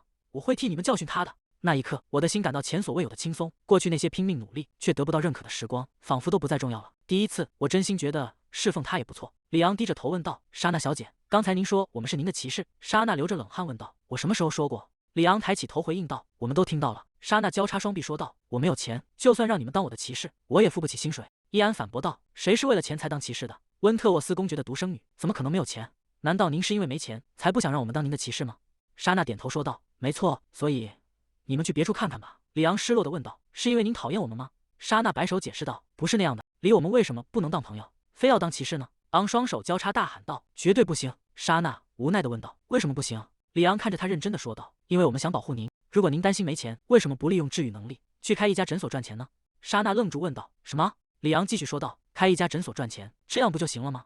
莎娜犹豫着回应道：“但是可能不会有客人来。”里昂拍着胸脯说道：“怎么会没有？如果没有客人，我们就去把人带过来，靠给人治病赚钱吗？他们以为诊所是随随便便就能开起来的吗？还需要医生之类的专业人士。”莎娜闭上眼思考：“难道我不行吗？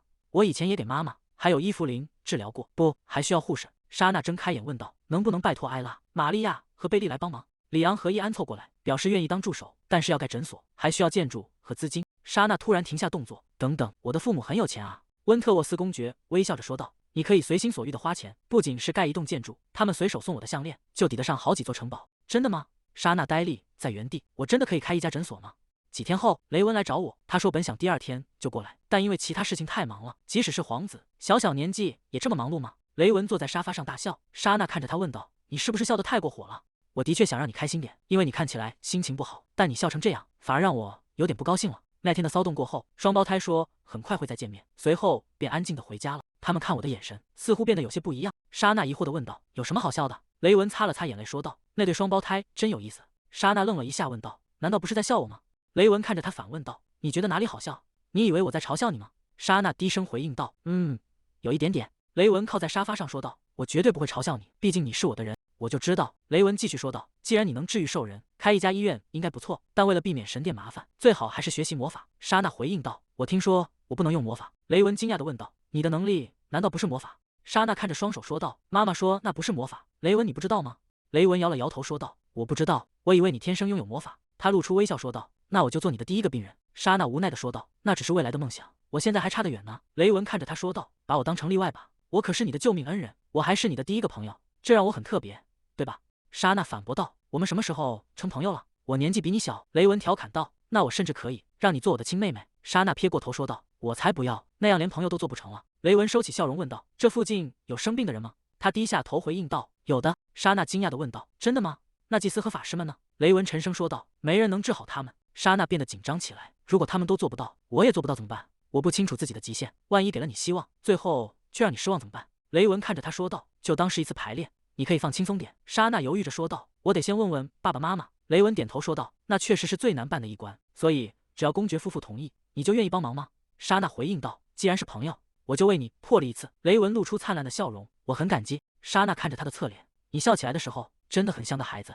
为了以后能开医院，我必须知道自己的治愈能力极限在哪。而且如果雷文心情低落，是因为那个人生病了，我想尽我所能去帮忙。”雷文站起身说道：“那我们现在就去见公爵和公爵夫人吧。”莎娜惊讶地问道：“现在就去吗？”雷文理所当然地回应道：“当然，不然还要等到什么时候？”两人来到父母面前，我本以为爸爸妈妈会立刻拒绝，但看着一向保护我的父母，此刻竟然陷入了犹豫。雷文口中那个生病的人，或许也是父母认识的人。既然如此，我就更不能坐视不管了。莎娜向前迈出一步，眼神变得坚定。她走到父母面前说道：“爸爸妈妈，我想试试看，我想帮雷文，求求你们了。”妈妈。凯尔看着女儿叹了口气。阿奈斯转过头说道：“莎娜，妈妈不同意这件事。我之前就说过，不知道这种能力需要什么代价，妈妈绝不允许你陷入危险。”莎娜急切地回应道：“但我现在很好。”阿奈斯摇了摇头说道：“你还太小，现在没表现出来，不代表身体没有负担。而且每次你出门见外人，回来时总是带着伤。上次你受伤回来的时候，你知道我有多惊讶吗？”莎娜低下头小声说道：“但是我可以用我的力量治好病人，大家都不想生病的。”雷文在一旁插话道：“莎娜说她想开一家医院。”阿奈斯惊讶地问道：“莎娜想开医院？”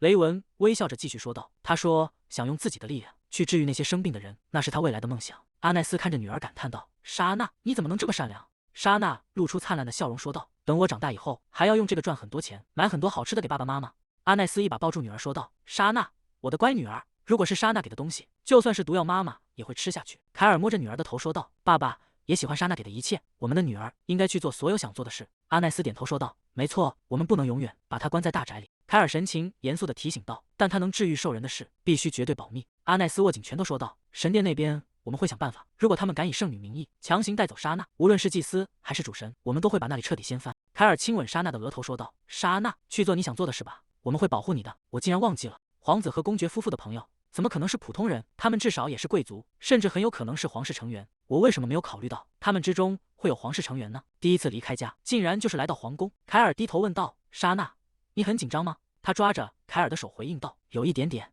雷文走在前面说道：“你只是来我家做客而已，不是吗？去朋友家做客有什么好害怕的？别担心，你可是我的朋友。与其担心那些和你没关系的人，不如多关注一下我吧。”莎娜红着脸反驳道：“你这个笨蛋，这可是我第一次出门。”阿奈斯说道：“看来皇子殿下很渴望得到莎娜的关注呢。”凯尔转头看向女儿问道：“不过，莎娜最喜欢的人还是爸爸，对吧？”阿奈斯指着凯尔说道：“凯尔，你是想打架吗？莎娜最喜欢的当然是妈妈。”莎娜无奈地喊道：“爸爸妈妈，别说了，这太丢人了。”雷文停下脚步说道：“我们到了，就是这里。”他推开沉重的大门，莎娜躲在父亲身后，紧张地观察着四周。雷文敲了敲门说道：“陛下，是雷文。”什么？大门缓缓开启，里面传出温柔的声音：“请进。”莎娜彻底陷入了混乱。等等，稍微停一下，你之前明明说是排练，还让我放轻松点。陛下指的可是皇后啊！你这个疯子！雷文。雷文神情凝重地说道：“他10天前突然昏倒，请了法师和祭司，都没有任何好转，无论是强力诅咒还是顽疾，都无法治愈。”莎娜走上前，拉住雷文的手说道：“相信我，我一定会救活他。”雷文转过头问道：“你救他，就凭你？”莎娜自信地回应道：“没错，我能做到。”雷文牵着他的手，就算失败也没关系，就当是一次练习。莎娜笑着问道：“你没听过那句话吗？如果不奏效，就让他奏效。”雷文疑惑地问道：“那是什么？”莎娜看着雷文说道：“意思是你不要放弃，既然我在这里，就不用担心。”他握住床上女人的手，掌心迸发出耀眼光芒，消耗的魔力比平时更多，简直像往无底洞里倒水。莎娜看向身后的雷文，明明生病的是他母亲，却让我把这当成练习，他大概是不想让我感到有压力吧。但我绝对不会失败，我已经变得更强了。光芒逐渐消散，莎娜身体摇晃着，险些摔倒。雷文扶住她的肩膀，问道：“结束了吗？”莎娜虚弱地回应道：“已经结束了，他会没事的。”凯尔急忙抱住莎娜，问道：“你还好吗？有没有勉强自己？”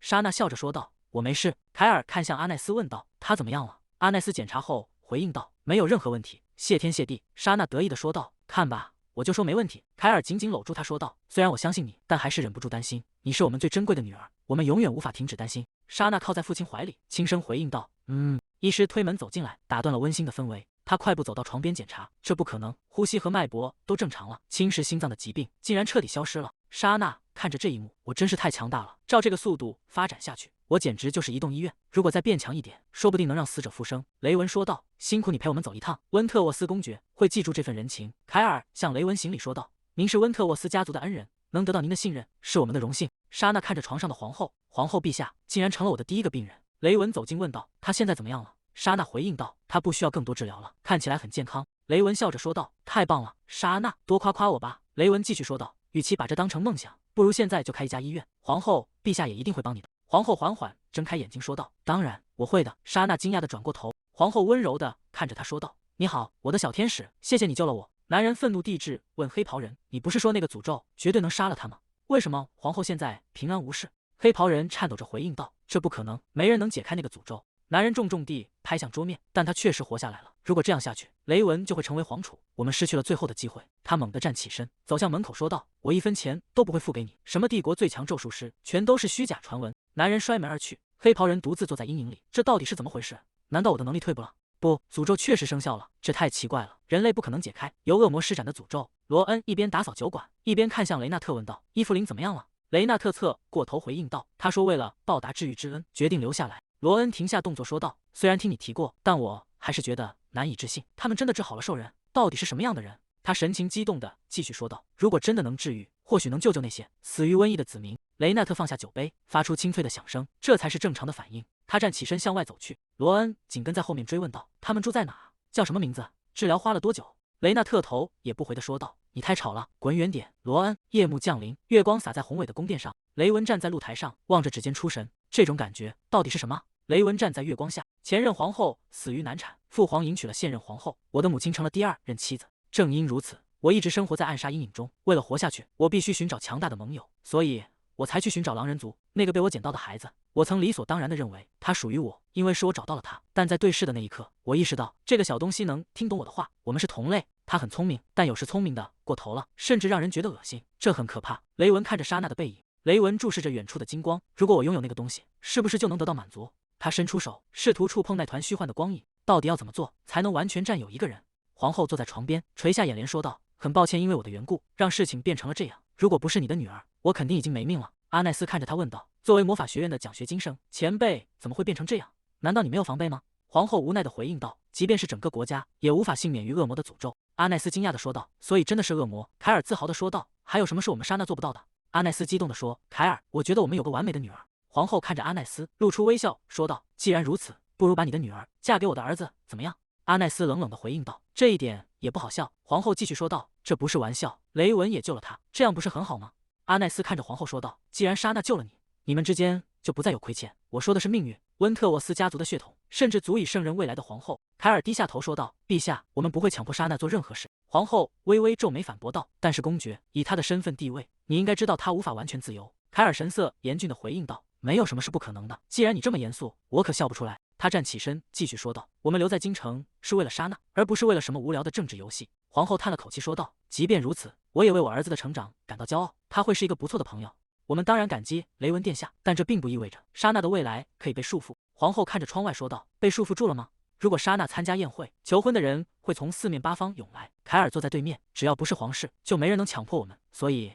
那倒没关系，问题在于诅咒和神殿。既然莎娜打破了恶魔诅咒，他们会调查是谁救了陛下。”阿奈斯垂下眼帘说道：“我希望他们以为是我，但众所周知，我只会大规模攻击魔法。”凯尔握紧拳头：“如果我们无法永远隐藏，那就必须做到让任何人都无法质疑。首先要调查诅咒的来源，在他们行动前彻底粉碎。”阿奈斯有些惊讶地问道：“你刚才不是还说对政治斗争没兴趣吗？”凯尔转头看向皇后说道：“陛下，雷文王子必须成为皇太子。雷文王子必须成为强力的靠山，无论莎娜做什么，他都能保护好她。”他补充道：“啊，当然是以朋友的身份。”皇后看着公爵夫妇说道：“现在他们公开宣称会利用那个孩子，但如果温特沃斯家族站在我们这一边，这并不是件坏事。”他垂下眼帘，暂时先让他们从朋友开始相处吧。阳光洒在宏伟的宫殿，花园里的喷泉静静流淌。9岁的莎娜穿着浅绿色蕾丝长裙，怀里抱着厚重的书本，推开沉重的木门，走进空旷的自习室。她把书放在桌上，深深叹了口气。大清早就要开始学习，真是太辛苦了。莎娜趴在桌上，为什么我要学这么多？这太不公平了。皇后走过来，站在走廊上说道：“你不是说想盖医院吗？那就得从学习开始。”莎娜愣了一下，不，我不需要学到这种程度。皇后竖起手指，我有个好主意，不如和我儿子一起学。皇室邀请的家庭教师，你父母也会放心的。他完全没听我说话。皇后张开双臂，兴致勃勃地说道：“如果莎娜小姐开医院，我会正式赞助那里，所以请努力学习吧。”仁慈的皇后陛下竟然以愿报德。莎娜坐在书桌前，单手托腮，这全都是因为雷文。身后传来脚步声，雷文推开门问道：“莎娜，你还在纠结那件事吗？”莎娜吓了一跳，猛地转过头去。雷文拿着书走近：“如果你真的那么讨厌，4年前就该说清楚了。”莎娜拖着脸颊说道：“没关系，反正很快就要结束了。”雷文疑惑地问道：“什么结束？”莎娜握紧拳头：“你要去南格尔学院了，我的苦日子也要结束了。那里是寄宿制学校对吧？离入学没剩多少时间了，再坚持一下就好。”雷文看着他说道：“莎娜，你看起来很不想见到我。”莎娜交叉双臂说道：“老实说，我们见面的次数太多了，几乎每天都在一起学习。”雷文神情落寞地说道：“这太过分了，你可是我唯一的朋友，明明是我唯一信任的人，你却说不想见到我。”莎娜慌忙摆手说道：“啊，好啦，我开玩笑的。你搬进宿舍后，我真的会想你的。”雷文转过头问道：“会想我？”莎娜点头回应道：“是啊，会想你的，反正你也不是我唯一的朋友。”雷文沉默片刻，说道：“虽然有些地方我不喜欢，但我会原谅你的，真是大方啊。”莎娜抬起头回应道：“怎么了？”雷文垂下眼帘：“如果我离开很久，你会想念我吗？”莎娜疑惑地问道：“你在说什么啊？难道你假期不回来吗？”雷文低声说道：“大概吧。”走廊传来急促的脚步声，侍从走进行礼说道：“殿下，请原谅我的打扰，陛下正紧急召见您。”雷文皱起眉头说道：“这次又是什么麻烦事？到底出了什么问题？”侍从恭敬地回应道：“请您亲自去确认。听说公爵大人目前正与陛下在一起。”雷文叹了口气说道：“他肯定又要找茬了。”莎娜看着他问道：“要我陪你一起去吗？”雷文转过身走向门口：“你最讨厌见到我父亲了，不是吗？你先回家吧，抱歉不能继续陪你了。”莎娜点了点头说道：“好吧，那你保重，别太勉强自己。”雷文回应道：“知道了。”沉重的木门被关上，图书馆内恢复了寂静。莎娜独自坐在桌前。自从雷文成为皇太子，似乎变得越来越忙了。如果我离开很久，你会想念我吗？想起他刚才的话，莎娜忍不住露出微笑。明明平时装得像个大人，到了要离开的时候，还是会觉得寂寞啊。就算看起来再成熟，终究也还是个孩子。反正离他出发还有时间。莎娜站起身，拿起厚重的书本，轻快地走出图书馆。总之，下午的课就敲掉好了。莎娜扑进女仆长怀里喊道：“贝利！”贝利微笑着说道：“您今天来的真早。”莎娜松开手问道：“雷文很忙，双胞胎在哪？”贝利回应道：“他们在训练场，玛利亚正陪他们练习。”莎娜提着裙摆跑开，那他们肯定被打惨了，我们去看看吧。伊芙琳，我们走。伊芙琳跟上脚步。好的，莎娜小姐。贝利看着两人远去的背影，我还没准许你们过去呢。伊芙琳回头笑道：“莎娜小姐的命令最优先。”贝利无奈的叹气，这两个人真是一模一样。训练场内，里昂挥动木剑大喊道：“哈呀！”玛利亚面无表情，挥剑挡下攻击。里昂再次变招，木剑却被瞬间挑飞，重重落在地上。他跌坐在地，惊呼道：“什么？”玛利亚收起木剑，站在原地俯视。里昂撑着地面，大口喘着粗气。莎娜跑进训练场喊道：“伊安，里昂，我们来了。”里昂转过头回应道：“嘿，莎娜。”伊安看向莎娜问道：“我以为你在学习，怎么来这里了？”莎娜走近问道：“今天结束的早，你们已经练完了吗？”里昂脱力的躺倒在地，别说我们练完了，又让你看到这么狼狈的样子。莎娜看着里昂说道：“这没什么新鲜的。”里昂一直很狼狈。玛利亚捂着嘴说道：“莎娜小姐，你会把他弄哭的。”莎娜双手叉腰回应道：“他才不会因为这种事就哭鼻子，他可是勇敢的少年。”伊安递出毛巾说道：“辛苦了。”里昂接过毛巾抱怨道：“偏偏是这个时候，莎娜为什么要回来？”伊安回应道：“我告诉过你要多看报纸，我有预感，雷文皇子接下来的几天会非常忙碌。”里昂擦着汗问道：“雷文皇子变忙，跟这件事有什么关系？”伊安看着他说道：“如果皇子殿下忙得没时间授课，莎娜肯定会逃课。”玛利亚从背后抱住莎娜问道：“小姐是来参加体能训练的吗？”莎娜摆手回应道：“不，今天是我定的休息日，我已经精疲力竭了。”伊安看着他说道：“你总是在找借口，想要休息。”莎娜盯着他问道：“伊安，你知道我的人生格言是什么吗？”伊安竖起手指说道：“当然知道，健康、懒惰，还有舒适。”莎娜得意的笑道：“没错，他果然很了解我。”伊安无奈的感叹：“你居然还为此自豪，真是令人钦佩。”他伸手摸了摸莎娜的头，双胞胎确实长大了不少。虽然我重生后心理年龄变年轻了，但我觉得自己还是很成熟的。为什么呢？他们从某个时刻起就开始把我当成亲妹妹对待了。莎娜回过神问道：“对了，伊安，你刚才说雷文会变忙是怎么回事？”伊安回应道：“首都贫民窟爆发了传染病。”莎娜震惊的喊道：“什么？”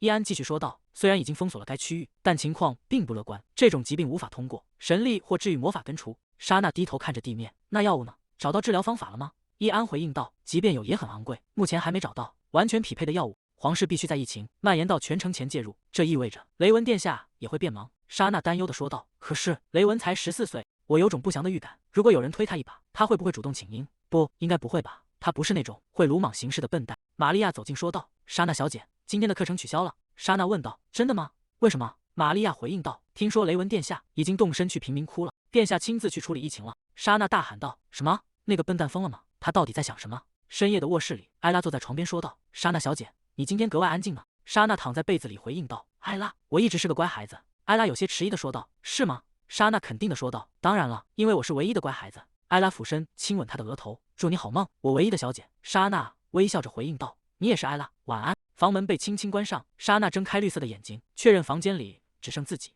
好了，集中精神，她从床上坐起，眼神变得坚定。我需要稀释这些粘土的浓度。如果我把这些送往艾拉那边，门外的艾拉突然感到一阵困意，忍不住打了个哈欠。她眼皮沉重，身体顺着门框缓缓滑落到地上。莎娜推开门缝，观察着外面的情况。她睡着了吗？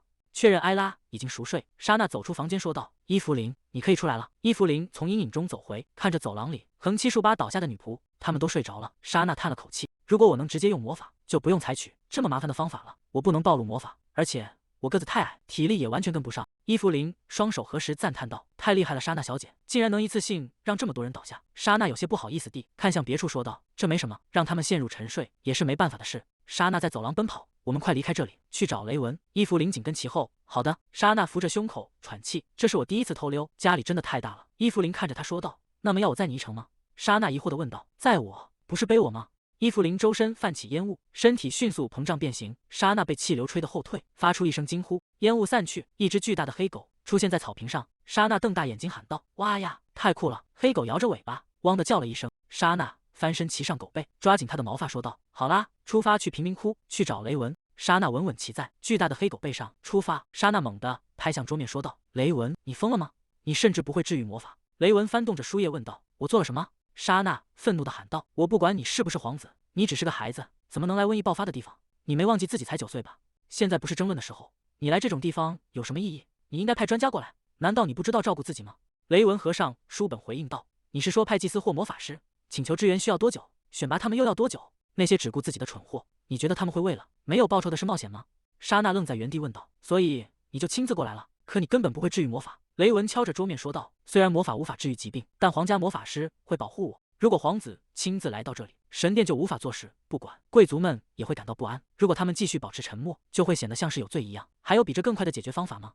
如果我真的病倒了，药剂师们会拼命研发药物，只为了能救活我。父皇把疫情交给了我，但他根本没打算救助平民，就像往常一样，每年都会爆发这种瘟疫。他觉得没必要在穷人身上浪费昂贵的人力和资源，所以公爵才推荐了我，因为这注定会失败。雷文摊开手继续说道，与其处理这些麻烦事，我宁愿被父皇责骂，但我现在确实有时间，在搬进宿舍之前，我得赶紧解决这些事，这样才能和你一起学习。莎娜看着他说道，所以你来到这片疫区，只是因为不想错过和我一起上课的时间。我早就猜到了，这家伙真是个疯子。雷文双臂交叉说道，他们在研制药物吗？大概正在进行，如果成功了，他们会炫耀仁慈并救人；如果失败了，就会把所有人聚集起来，然后烧掉他们。莎娜瞪大眼睛问道，烧掉？你说什么？不可能，你是指把活人烧死吗？一定还有别的办法。莎娜猛地站起身喊道，我会治好他们的，我会解决这一切。雷文冷静地回应道，无论你有多强大，你都无法拯救全世界。温特沃斯公爵走近说道，没错，莎娜。莎娜惊讶地转过头，妈妈，爸爸。凯尔微笑着问道，莎娜，你是不是有话要说？莎娜低下头说道，对不起。阿奈斯温柔地问道，亲爱的，你为什么要道歉？莎娜低着头说道，我不该擅自跑出来，还没经过允许。阿奈斯摇了摇头说道，不是因为那个，离家出走固然不对，但瞒着父母才是最糟的。我们不是说过吗？只要你想做的事，我们都会支持你。如果你想见皇子殿下，应该直接告诉我们。凯尔走上前，抚摸着莎娜的头说道，你妈妈说的对，我就知道你不会安静待着。阿奈斯看着莎娜问道，你想救那些感染者吗？莎娜坚定地回应道，是的，我可以做到。阿奈斯追问道，你打算怎么救他们？靠你一个人吗？莎娜摇了摇头说道，我不是要治好所有人，瘟疫只在贫民区蔓延，是因为那里的人营养不良，而且生活环境太脏了，我们需要筹集捐款，让他们吃饱饭。莎娜握紧拳头说道，首先要清理街道和房屋，洗净他们的衣服和被褥，然后我再开始治疗。阿奈斯看着他问道，你要怎么解释你的力量？莎娜笑着回应道，就说是我妈妈发明的顶级治愈魔法。阿奈斯无奈地问道，你觉得别人会相信一个初级魔法师能用它？莎娜继续说道，只要环境变好了，大家会觉得是奇迹康复，剩下的我会想办法解决。雷文转过身说道，去做你想做的事吧。贫民窟的简陋房屋内，侍女们正在忙碌打扫，更换干净的床单。躺在床上的女人睁开眼，虚弱地问道，是谁？莎娜走到床边说道，你好，我叫莎娜。病人虚弱地睁开眼问道，莎娜。莎娜握住她的手说道，你很快就会好起来的。掌心散发出温暖的金光，魔力缓缓渗入对方体内。病人猛地坐起身喊道，我能重新呼吸了。他摸着胸口，露出不可思议的表情。不，像你这样的孩子不该来这里。莎娜按住他的肩膀，回应道，没关系的，不要担心，请好好休息吧。莎娜微笑着继续说道，在你睡觉的时候，我会治好所有人的。他起身走向下一个房间，侍女们正忙着照顾其他病人。病人在床上感激地说道，小姐，谢谢你。莎娜微笑着回应道，没什么，多亏了你，很多人都在好转。雷文站在门外，静静看着忙碌的莎娜。一个毫不犹豫握住病患双手的女孩，用温暖的话语安抚他们。莎娜的事迹几天内传遍了整个首都，在那些不知情的人眼中，她的微笑与温柔本身就是创造奇迹的力量，而非某种特殊能力。雷文看着她的背影，这种传闻真的会对莎娜有好处吗？希望没人会对她产生什么奇怪的念头。夜幕降临，莎娜独自走在街道上，今天辛苦了，该回去休息了。身后突然传来声音，莎娜。莎娜猛地回头问道，谁在那？莎娜走在深夜的街道上，是刚才那个病人吗？身后传来低沉的声音，莎娜。莎娜停下脚步，警惕地转过身问道，是谁？一个高大的身影从阴影中显现出来，罗恩正冷冷地注视着他。莎娜惊恐地喊道，你是谁？还没来得及反应，视线便陷入了黑暗。深夜的街道上，罗恩背着麻袋疾行，到底发生了什么？我被绑架了吗？晃得好厉害，感觉要吐了。罗恩停下脚步，将麻袋放在地上。莎娜挣脱麻袋站起身，你是谁？为什么要绑架我？想要什么就直说，你想要多少钱？罗恩回应道，你可以睁开眼睛了，小姐。莎娜看清对方的模样，是个兽人。此时的公爵府内，侍从急忙推门而入，殿下，小姐失踪了。凯尔愤怒地喊道，什么？你到底是怎么看守莎娜的？侍从低头回应道，对不起，她突然就消失了。凯尔转身走向门口，你的惩罚稍后再说，立刻派兵搜寻阿奈斯在哪？侍从回应道，他已经去小姐失踪的地方了。雷文紧随其后说道，我马上跟过去。果然是因为关于莎娜的传闻已经在首都传开了，我当时就该把莎娜送回去。如果他们从一开始就是冲着莎娜来的，那他们一定是看准了机会。他快步跑出房间，雷文翻身上马，在街道上疾驰。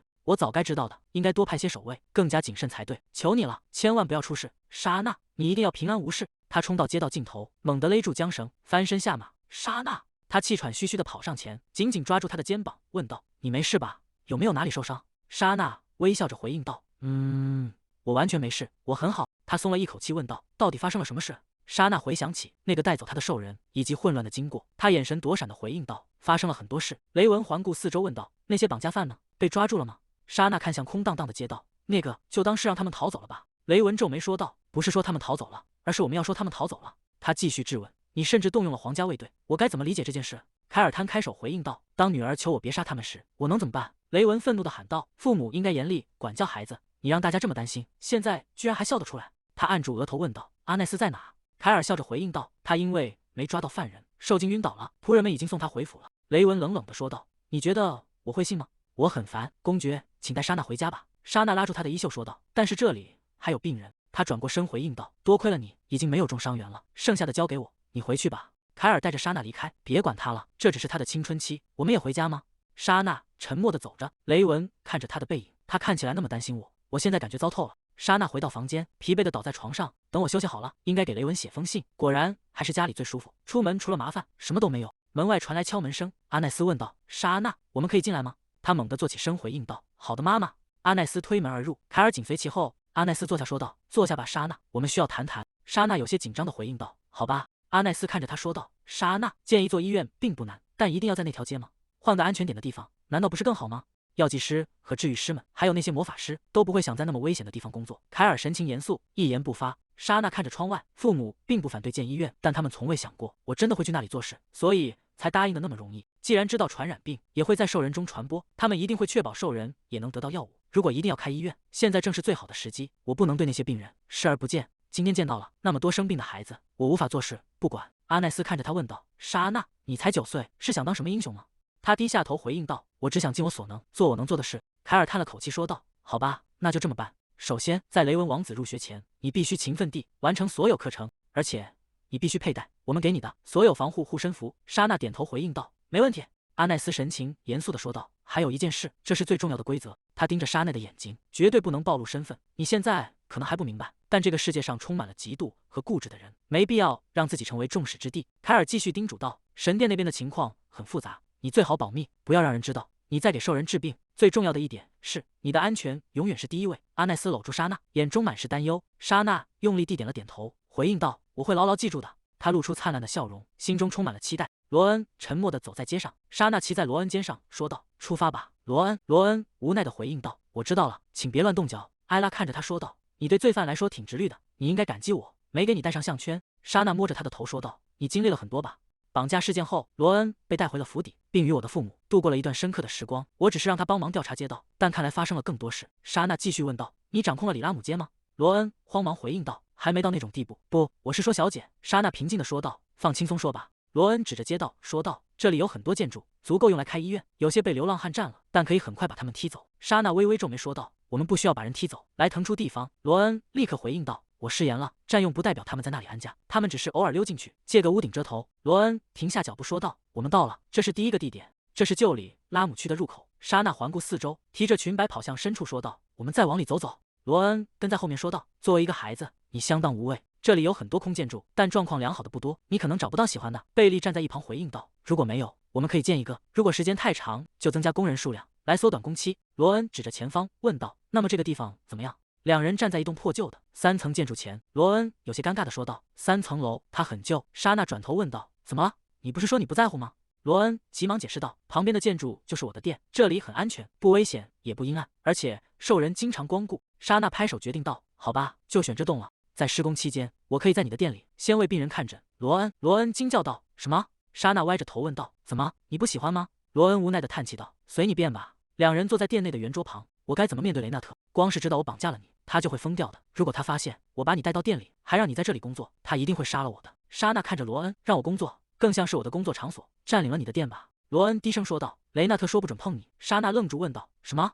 你的身份是一回事，但你拥有的力量让你很容易成为目标，你却没有保护自己的能力，所以他说最好让你一个人待着，直到你完全长大。看到那些孩子死在我的面前，我根本记不起那些话。”莎娜看着罗恩说道：“当时情况紧急，没办法，去求雷纳特，让他对你宽容点吧。”罗恩趴在桌上哀嚎：“你甚至不肯给我一个虚假的承诺来保护我吗？他是灰狼族的阿尔法，这么年轻当首领，真的没问题吗？考虑到他的体型，他比看起来要可爱。木门被猛地推开，伊芙琳跑进屋喊道：“莎娜小姐，我来了。”莎娜微笑着回应道：“欢迎，伊芙琳。”伊芙琳警惕地问道：“那个绑架犯在我不在的时候骚扰你了吗？”莎娜无奈地说道：“别再烦罗恩了。”伊芙琳摊开手说道：“我没怎么烦他，主要是贝利先生做了所有的工作。”罗恩拍桌而起说道：“我才是那个和雷奈特谈判的人。”伊芙琳闭上眼说道：“我不记得那个救我的人是雷纳特大人和莎娜小姐。”莎娜关心地问道：“孩子们还好吗？”伊芙琳合掌笑道：“当然，毕竟你治疗了他们，他们非常健康。”莎娜握着杯子问道：“有没有发现其他感染的兽人？”罗恩冷静下来回应道：“目前还没有，这里还有其他依赖灰狼族的小族群，似乎还有其他更小的族群存在。”莎娜看着伊芙琳说道：“他们都联系在一起，消息肯定会传开的。让他太依赖我可不好。现在我们是玩在一起的朋友，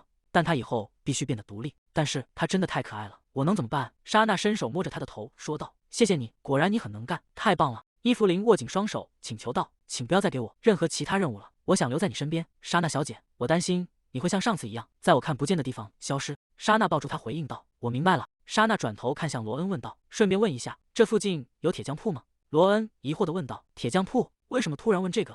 莎娜解释道：“我只是问问，因为有想做的东西。你为什么那样看着我？”罗恩站起身说道：“跟我来吧，我会把你介绍给为我们制造武器的工匠，别惹麻烦。”莎娜跟在后面反驳道：“你把我当成什么人了？”破旧的屋子里布满蛛网。少年跪在地上，扶起虚弱的莉莉说道：“莉莉，请留在我身边。”莉莉倒在少年怀里，声音颤抖地回应道：“我没事。”少年焦急地说道：“他们说灰狼族的孩子全都活下来了，那个阿尔法带回的人类治好了他们，我们现在就去求他们，让他们救救你。”莉莉猛地睁开眼喊道：“你还相信人类那种东西吗？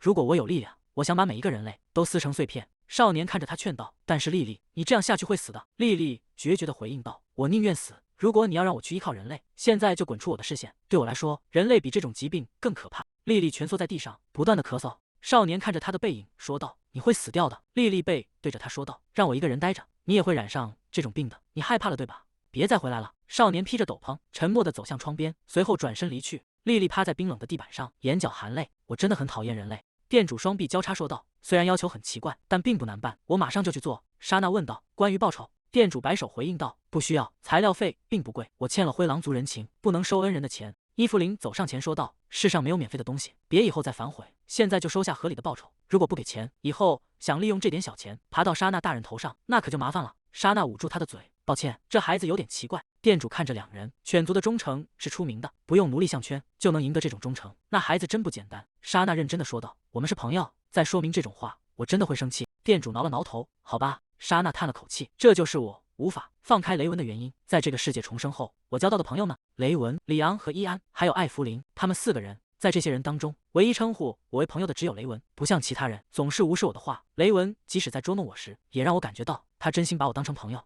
这对他应该有帮助吧。根据我听到的消息，雷文虽然被任命为皇太子，但地位并不稳固，皇后依然大权在握，支持者众多，而阿尔格伦公爵和反对派也在不断阻碍他。希望他不要太勉强自己，如果情况变得太艰难，我会去帮他的。我相信在真正需要时，他会依靠我。所以现在，莎娜拿起羽毛笔，在纸上落笔。与其担心雷文，我更应该专注于自己想做的事。莎娜在纸上涂画，说道：“还有这个也要做成这种形状。”店主看着图纸说道：“小姐，你似乎没什么绘画天赋啊。”越看越觉得这画的真是一言难尽。莎娜低下头，陷入了沉默。华丽的宅邸内，双胞胎冲进房间。莎娜，我们都听说了，你要开一家医院吗？肯定也有属于我们的位置吧？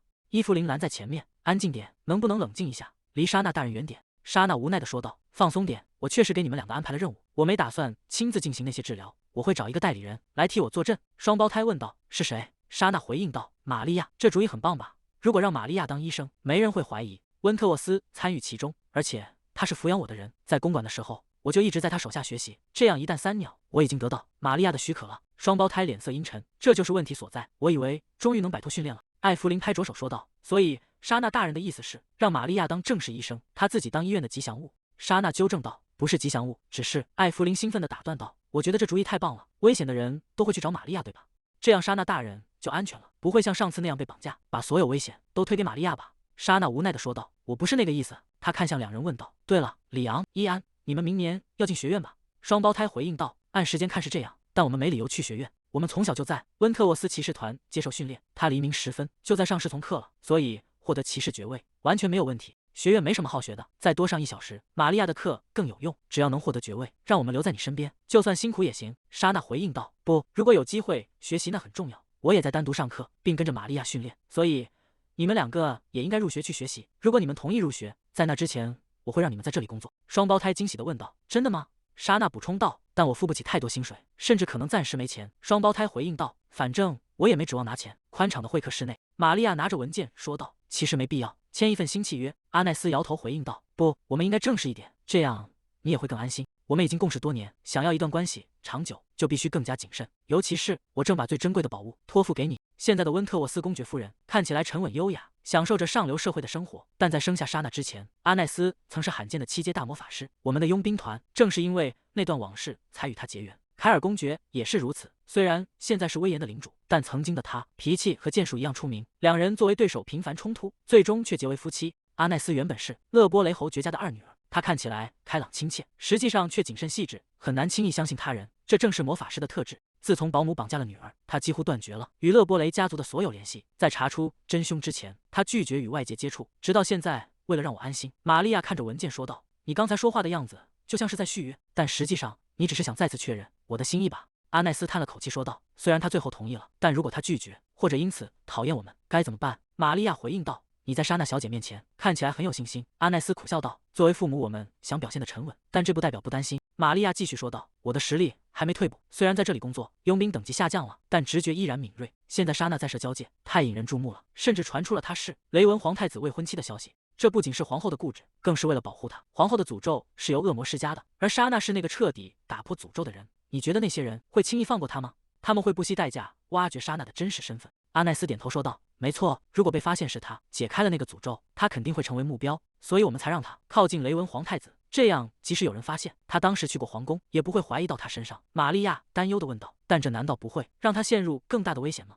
阿奈斯眼神坚定：“除了我们，没人知道莎娜的能力。就算有人察觉，想要说出真相，也得付出生命的代价。”阿奈斯坐在沙发上。雷文皇太子入学后，我一直在担心该如何应对接下来的局势。这段时间，我们试图抓捕那些魔族，但他们隐藏得太深，连一点踪迹都找不到。玛利亚看着他说道：“那么，阿奈斯大人，如果你能亲自充当莎娜的诱饵，或许我们就能把那些魔族引出来。”阿奈斯坐在沙发上说道：“既然你也在为阿奈斯工作，人们可能会认为是你解开了皇后的诅咒。”玛利亚猛地站起身反驳道：“可能认为，不是可能，是肯定会这么想。契约里根本没提到恶魔，我们要重写契约。”阿奈斯拿出一份文件说道：“我就知道你会这么说，所以我提前准备好了，就在这里。”玛利亚接过文件，低声说道：“好吧，如果只是这种程度的话。”阿奈斯看着他提醒道：“你现在仍然可以拒绝，毕竟这可能会很危险。”玛利亚看着前方说道：“我现在没打算离开小姐身边，莎娜小姐也为我们做了很多。我们当了很多年雇佣兵，一直在生死边缘徘徊。对于我们这种人来说，定居在某个地方，简直就像在自掘坟墓。作为雇佣兵，我们当时就是这么想的。虽然莎娜小姐确实很可爱，但我们原本计划很快离开。如果不是贝利的儿子埃尔生病的话，埃尔从出生起就很虚弱，治疗师曾断言这孩子活不过5岁，我们也一度相信了。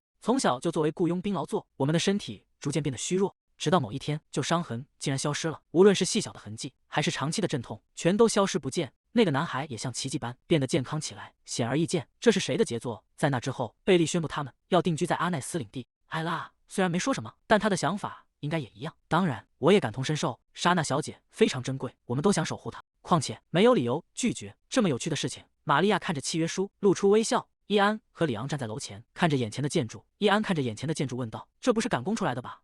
里昂平静地回应道：“你把艾拉当成什么人了？仅仅2天时间，你是怎么完成所有准备的？如果有魔法师参与的话，时间根本不是问题。”话虽如此，伊安神情严肃地说道：“我父亲曾经说过，涉及到领主大人的事情，在亲眼看到结果之前，绝对不要轻易相信。如果出了问题，我们肯定会第一个被压垮。”里昂点头回应道：“既然这样，那就没什么好担心的了。”2人并排站在店门前。里昂走进房间问道：“莎娜在哪里？”玛利亚转过头回应道：“她去皇宫学习了。”里昂一脸不悦地说道：“我真的很不喜欢这样，要不是因为那个家伙，我们现在应该在陪莎娜学习。”伊安在一旁提醒道：“就算我们在，我们的等级也太低了，没法和他一起上课。”里昂抱起双臂抱怨道：“我讨厌他把莎娜据为己有，还带她去那种瘟疫横行的地方。”没关系，他很快就要去学院了，到时候至少有1年时间，他只属于我们。里昂转身走向门口，既然莎娜不在，那我们就先回去吧。伊安跟在后面回应道：“好，这家医院看起来很牢固，目前这样就足够了。”里昂和伊安走出大门，沿着街道漫步。一个黑发少年躲在路边的木箱后面，死死盯着2人的背影。他突然冲了出来，挡住2人的去路。本张开双臂，把你们身上值钱的东西全部交出来。伊安和里昂停下脚步，看着眼前这2个还没到自己肩膀的小鬼。本指着两人说道：“如果你们乖乖交出来，就能少吃点苦头。”李昂抬起腿，一脚踢中对方腹部，本惨叫着飞了出去，重重撞在墙上。街道上回荡着碰撞声，两位少年并排跪在地上，低着头不敢看前方。李昂俯视着他们问道：“到底是谁给你们的胆子，竟然敢打我们的主意？”本对着同伴喊道：“别哭了，哭了你就输了，在这些傲慢的贵族面前，拿出点自尊心来。”金发少年抽泣着回应道：“自尊心又不能救命。”李昂看着他们说道：“不管发生了什么，以后别在这里做坏事了。如果需要工作，就去别的地方找找。”本大声反驳道：“我们本来也没打算在这里干活，这里根本没什么值得偷的。”李昂双手抱胸说道：“你没听说皇太子清理了这一带，还发放了足够的食物吗？难道他只是吝啬地留下这些就走了吗？”本大声反驳道：“皇太子殿下给的食物足够我们吃整个冬天，我们抢劫不是因为饿。”金发少年点头附和道：“没错，不许你侮辱皇太子殿下。”李昂冷笑着问道：“哦，所以你们抢劫只是为了好玩？”本转过头喊道：“是因为我们需要钱。”李昂走到他面前问道：“你们为什么这么急需钱？”金发少年急切地说道：“我们需要药，本他们也许能帮上忙。”本咬牙回应道：“我们怎么能相信他们？”李昂看着他们问道：“谁生病了？”少年低下头说道：“生病的不是人类。”易安看着他问道：“难道是兽人吗？”金发少年惊讶地回应道：“你怎么知道的？”易安继续说道：“如果不是人类，那就只能是兽人了。你是听说这里在建医院，所以才过来的吧？”金发少年急切地问道：“医院是救人的地方对吧？请帮帮我们，我们以后一定会付钱的。真的有人生病了？”易安冷静地问道：“他们在哪里？”金发少年站起身说道：“请跟我来。”本对着同伴吼道：“你这个笨蛋，我不是叫你什么都别说吗？丽丽本来就不信任我们，要是被他发现就糟了。”易安看着金发少年问道：“那个兽人生病了吗？会传染吗？”金发少年紧张地回应道：“我不确定，但他们说看起来像瘟疫，别无视我呀。”易安继续问道：“你没亲眼见过他吗？”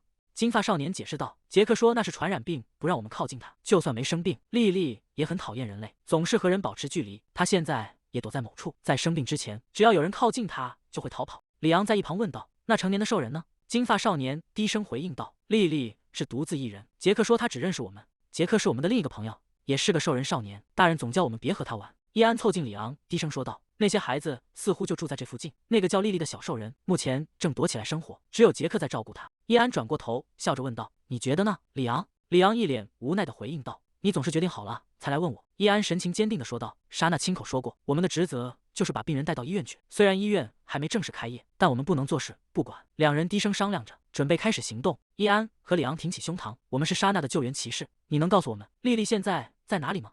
莎娜推开房门说道：“玛利亚，我回来了，什么事都没发生。”她突然停住脚步，惊讶地看着前方。房间角落里，一名女性被封住嘴巴，发出痛苦的呜咽声。她的身体被粗绳紧紧捆绑，正拼命地挣扎着，嘴上的封条让她无法发出任何求救声。她只能睁大双眼，看着推门而入的莎娜。粗重的绳索将她的双臂和身体死死缠绕。伊芙琳看向莎娜说道：“莎娜小姐，这个是……”里昂解释道：“我们也是没办法，是你说的不要相信人类，也不要让他们靠近，但他一直在挣扎反抗，我们能怎么办？”莎娜指着被捆绑的少女：“即便如此也太过分了，既然是病人，就应该更小心的对待。如果你们再这样对待病人，就给我卷铺盖走人。”丽丽被绳索捆绑，嘴巴也被封住，在床上不断挣扎。伊安缩着脖子说道：“我们只是为了治疗，暂时把她绑起来而已。你看，我们真的没得选。”莎娜走到床边，伸出双手说道：“那么我要开始了。”莎娜伸出双手，释放出治愈光芒，笼罩住病床上的少女。伊芙琳惊讶地问道：“怎么了？出什么事了？”莎娜看着眼前的异象，粘土被吸入的速度完全没有减慢，这太奇怪了，不像普通的疾病，粘土正以惊人的速度被吸入她的脚踝，这到底是什么？伊芙琳神色紧张：“莎娜小姐，这太危险了！”病床上的少女发出一声痛苦的惨叫，身体剧烈颤抖。莎娜神色严峻地喊道：“伊安，里昂，按住她，别让她乱动。”里昂回应道：“不用你说，我们正要这么做。”伊安用力按住挣扎的病人。莎娜看向伊芙琳说道：“伊芙琳，抓紧她的脚踝，相信我。”伊芙琳咬牙照办，死死扣住病人的脚踝。莎娜盯着对方脚踝上那个鲜红的圆形印记，这是什么？玛利亚走上前回应道：“那是奴隶烙印。”莎娜惊讶地问道：“烙印？你是说烧伤吗？”玛利亚看着那道痕迹，那是魔法契约的证明，通常会使用项圈，但是对于反抗激烈的奴隶，有时会直接打上烙印。莎娜看着那个印记，陷入了沉思。莎娜全力释放治愈魔法，金色的光芒笼罩房间，病人拼命挣扎，发出痛苦的呜咽声。莎娜神情坚定地说道：“这样下去不行，让我来处理。”烙印正在消失，伊芙琳凑近观察，莎娜小姐，情况不妙，还有东西残留在上面。莎娜低头看去，这是什么？里昂死死按住病人，为什么这家伙力气这么大？他再次伸出双手，掌心爆发出更强的光芒，病人的身体逐渐平静，缓缓睁开了眼睛。莎娜收起魔法，注视着苏醒的少女。莎娜指着脚踝上的印记，这会是什么？伊芙琳凑近观察，回应道：“我不知道，以前从未见过这种东西。”莎娜伸出手指，轻轻触碰那个黑色图案。指尖传来一阵酥麻，他猛地缩回手，惊叫道：“啊！”伊安走上前问道：“怎么了？”莎娜揉着手指回应道：“没什么，只是感觉像被电了一下。”他盯着那个印记，图案似乎和刚才不一样了。我们需要找个懂魔法的人。莎娜转过身吩咐道：“里昂、伊安，去帮我把罗恩叫来。玛利亚，请去叫我母亲过来。”他看着病床上昏睡的少女，神情变得愈发凝重。里昂在门外大声喊道：“莎娜，我把他们带过来了，还有一个我没见过的兽人。”莎娜惊讶地看着门口，雷纳特。雷纳特走进房间，说道：“你还记得我？”莎娜看着眼前的男人，好久不见了，雷纳特，你什么时候到这里的？雷纳特神情冷峻地回应道：“我不觉得过了很久，但看到你，确实感觉时间流逝了。”莎娜挺起胸膛说道：“已经4年了，我也长大了。”雷纳特注视着他说道：“你学会了得体的说话，甚至会用敬语了。以前你从不这样。”莎娜歪着头问道：“那我可以不用敬语吗？”雷纳特回应道：“当然可以。”他看向病床上的少女问道：“所以你找我们来要做什么？”莎娜指着床上的少女说道：“这个是金丝雀兽人，那是深受贵族欢迎的兽人品种之一。这一只应该是被抓后好不容易才逃出来的。”莎娜疑惑地重复道：“金丝雀？”阿奈斯推门走进房间，哎呀，来了这么多客人，还有不少熟面孔。他看向雷纳特说道：“雷纳特，你明明说过会常来，结果却一直没露面，我还以为你已经死了。”雷纳特平静地回应道：“很遗憾，我还活着。”莎娜拉住阿奈斯的手说道：“母亲，快看这个！”阿奈斯故作委屈地说道：“我的亲生女儿竟然无视忙碌的母亲，连看都不看我一眼，就只是……”他的话语戛然而止，发出一声惊疑：“哎！”阿奈斯盯着少女的脚踝，这是魔族印记吗？没想到会在这里找到线索。他转头看向雷纳特说道：“你能调查一下这个孩子的买卖记录吗？”雷纳特点头回应道：“我会去做的。”阿奈斯看向莎娜问道：“那个兽人似乎也中了诅咒，你觉得能解除吗？”莎娜回应道：“我想，如果尝试的话，应该可以。”阿奈斯抚摸着女孩的头说道：“那么可以拜托你吗？如果太难了，就马上告诉我。”莎娜点头回应道：“好的。”他伸出双手，掌心散发出耀眼光芒，笼罩住那条带有印记的手臂，光芒不断渗入皮肤，印记开始产生剧烈反应，正在打开，再加把劲就要完成了。黑暗中传来低沉的声音：“找到你了！”莎娜猛地睁开双眼，莎娜猛然回头，一只灰蓝色的魔爪带着阴冷的寒气从虚空中伸向他的头顶，他惊恐的后退，撞在了身后的窗台边，魔爪在空中虚晃，随后化作一缕黑烟，渐渐消散在空气中。莎娜惊魂未定，呆呆地看着前方，治疗失败了。莎娜看着手臂上的印记，刚才那是恶魔吗？是那个所谓的恶魔在干扰我吗？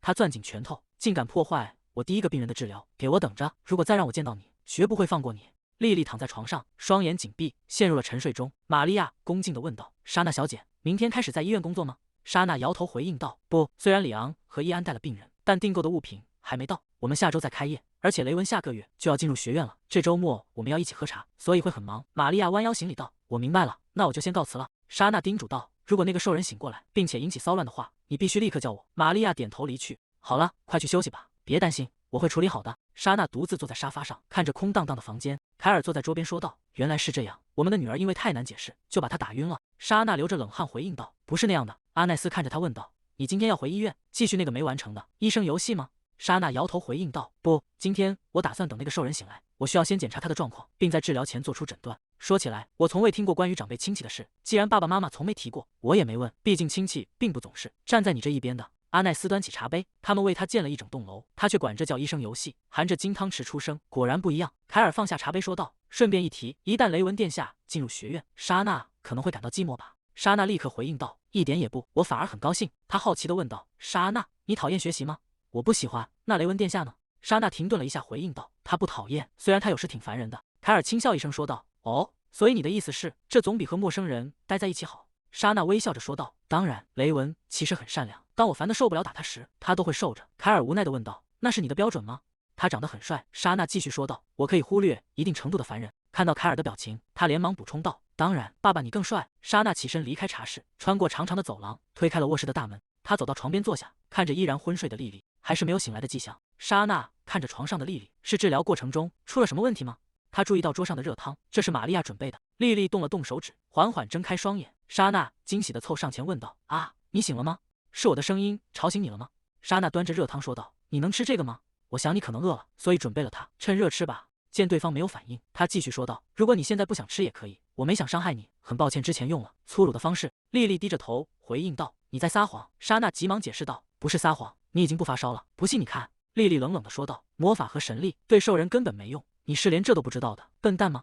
莎娜挺起胸膛回应道：“我能做到，不记得我治好你了吗？先喝汤吧，你需要恢复体力才能接受后续治疗。”莉莉坐在床上回应道：“我没钱。”他咬紧牙关，继续说道：“就算你把我卖了，我也不会再唱歌了，换不回1分钱的。”丽丽神情激动地说道：“我不知道你从哪听说我是金丝雀，并抓住了我，但我的飞羽已经被拔光了，我的声带也已经毁了。”他盯着眼前的莎娜，就算能治好又怎样？你到底想从我这得到什么？这是什么高贵女士的慈善游戏吗？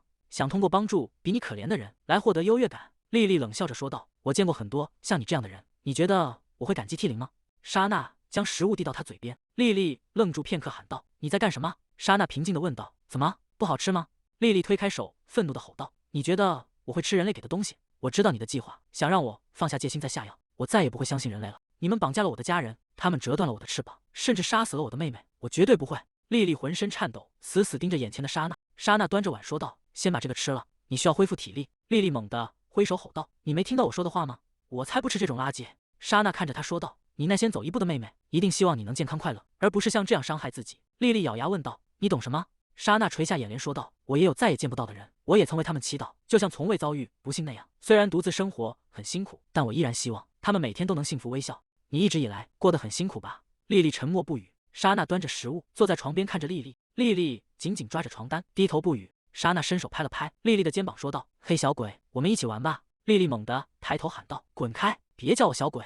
莎娜笑着回应道：“如果你不告诉我名字，我就一直叫你小鬼。”门被推开，伊安和里昂走进来，丽丽惊恐地缩起身子。莎娜看向男孩们，说道：“里昂、伊安，快道歉！”里昂和伊安对视一眼，异口同声地问道：“为了什么？”莎娜指着丽丽说道：“看着那张恐惧的脸，如果你们还不知道为什么要道歉，我会很失望的。”里昂和伊安低下头，他们齐声说道：“对不起，真的很抱歉。”莎娜转过身，看着空掉的碗说道：“你喝完了汤，做得很好。”丽丽背对着她说道：“只是为了有力气逃跑。”莎娜微笑着回应道：“你并没有被关起来。”丽丽转过头质疑道：“没被关起来，窗户和门都打不开。”莎娜指着房间解释道：“那是阿奈斯的魔法，因为你还没痊愈，所以才打不开。等你身体好了，随时可以离开。”小鬼！丽丽红着脸喊道：“别叫我小鬼！”莎娜凑近她问道：“那你能告诉我你的名字吗？说了我就离开房间。”丽丽小声回应道：“丽丽。”莎娜微笑着说道：“真是个可爱的花名，好好休息，我晚点再来看你。驯服野生动物时绝对不能操之过急，必须慢慢缩短距离。”里昂和伊安走过来问道：“莎娜，你这么努力救治他，他为什么还是那种态度？比起这个，诊所的物资送到了。”莎娜惊讶地回应道：“真的吗？我们快去看看。”伊芙琳正站在走廊尽头，莎娜走上前问道：“伊芙琳，你想和丽丽聊聊吗？”伊芙琳摇了摇头说道：“我只是觉得她很可怜，我能理解她为什么无法信任人类，但我当时的直觉比丽丽要敏锐得多。如果她能停止否认眼前看到的真相，她会轻松很多，真是遗憾。”丽丽独自坐在床上，那个莎娜到底想干什么？她看起来并不像是想伤害我，为什么她要关心我这种人？直接让我一个人待着，反而会更轻松。丽丽猛地转过头，阿奈斯推门而入：“我可以进来坐会儿吗？”丽丽冷冷地回应道：“你不是已经进来了吗？”阿奈斯走到床边说道：“我敲过门了，可能你没听到。既然莎娜那么看重你，我不会对你动手的，没必要这么紧张。”他坐下继续说道：“我调查了你的背景，你最后被卖到了海茨家，然后从那里逃了出来。是谁在你脚踝上留下了奴隶烙印？”丽丽缩回脚喊道：“你问这个干什么？你觉得我会告诉你吗？”阿奈斯眼神冰冷：“我希望你能如实回答，我可不想让我的女儿怨恨我。”丽丽低声说道：“是海茨伯爵身边的魔法师。问完了吗？现在请让我一个人待着。”阿奈斯双手抱胸说道：“果然如此，看来得先毁掉那个家族。”阿奈斯走向门口说道：“抱歉吓到你了，能不能请你帮个忙，别告诉莎娜我来过。”丽丽沉默着点了点头。阿奈斯伸手摸了摸丽丽的头说道：“谢谢你，还有对不起。”门被轻轻关上，丽丽愣在原地，这是什么？无论是那两个红发小鬼，还是那个叫莎奈的女人，人类竟然向我道歉了，还对我露出了笑容，我到底被带到了一个什么样的地方？莎娜看着眼前的同伴说道：“太棒了，玛利亚，你看起来真聪明。”玛利亚转过身问道：“是吗？”里昂说道：“我也喜欢这种风格。”伊安捂着脸回应道：“我好尴尬。”莎娜歪着头问道：“为什么？看起来非常酷啊。”他看向另一边说道：“伊芙琳，这身衣服也很适合你。”伊芙琳有些羞涩。莎娜继续说道：“等下周拿到听诊器就完美了。下周终于要到了，我竟然要开诊所了。虽然不知道为什么会变成这样，但这确实很适合我。我们已经凑齐了所有的工作人员，代理医生玛利亚，急救员双胞胎，还有护士伊芙琳。”莎娜张开双臂说道：“还有我，共同点是我们都是不合格的业余人士，反正也是非法经营，谁在乎呢？”莎娜坐在桌边喝茶，雷文放下茶杯说道：“莎娜，有人向你求婚了。”莎娜猛地喷出茶水。阿奈斯看着她说道：“你看起来很惊讶，但是莎娜，你已经9岁了，已经9岁了。这种说法真奇怪。”雷文继续说道：“为什么这么惊讶？你是帝国6大凯尔家唯一的女儿，求婚的人当然会排成队，更不用说你最近做的那些引人注目的事，在瘟疫横行的贫民窟乱跑，这还不够吗？你总是对着所有人微笑，以此赢得好感，现在甚至有人把你当成天使，他们看起来很快就要为你塑像了。”莎娜反驳道：“是你把我拽进那件事的。”凯尔站在一旁说道：“莎娜天性善良，她不能丢下朋友不管，所以别误会了。雷文看向凯尔说道，凯尔也承认过我是最好的选择，难道他没接受吗？而且莎娜也不讨厌我。凯尔听后满脸怒气。莎娜举起手问道，那个求婚的人难道是雷文？雷文放下茶杯说道，哎呀，我没提到吗？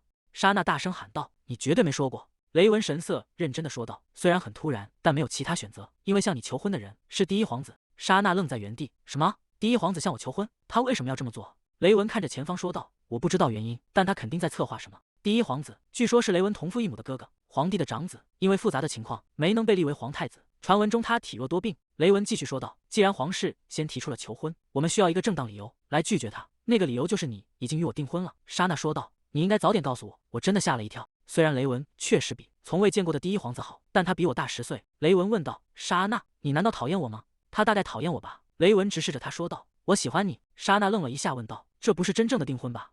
你不是那种会对9岁孩子产生感情的变态对吧？雷文避开视线说道，接下来的6年我不会留在这里。莎娜惊讶地睁大眼睛。雷文继续说道，如果你在这段时间把我完全忘了，那不是会很麻烦吗？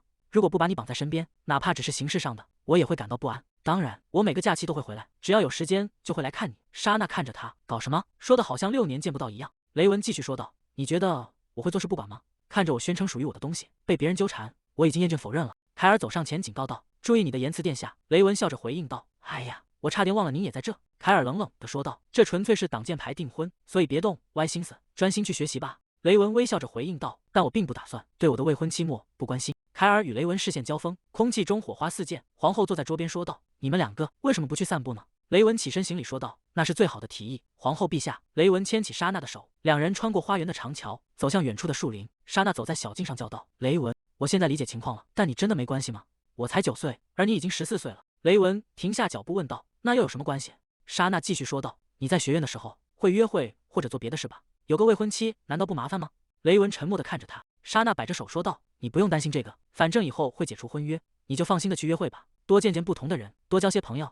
雷文突然用力握紧他的手，他低头看着莎娜说道，我会担心的，你也应该担心才对，因为我们订婚了。莎娜有些迟疑地问道，无论怎么看，吃亏的都是你吧？雷文转过头回应道，我不做吃亏的事，我对他人才没兴趣，我只要你就够了。这种针对小孩的占有欲是怎么回事？莎娜继续说道，如果你在学院里交到很多朋友，或者开始谈恋爱，很快就会把我这种人忘得一干二净吧。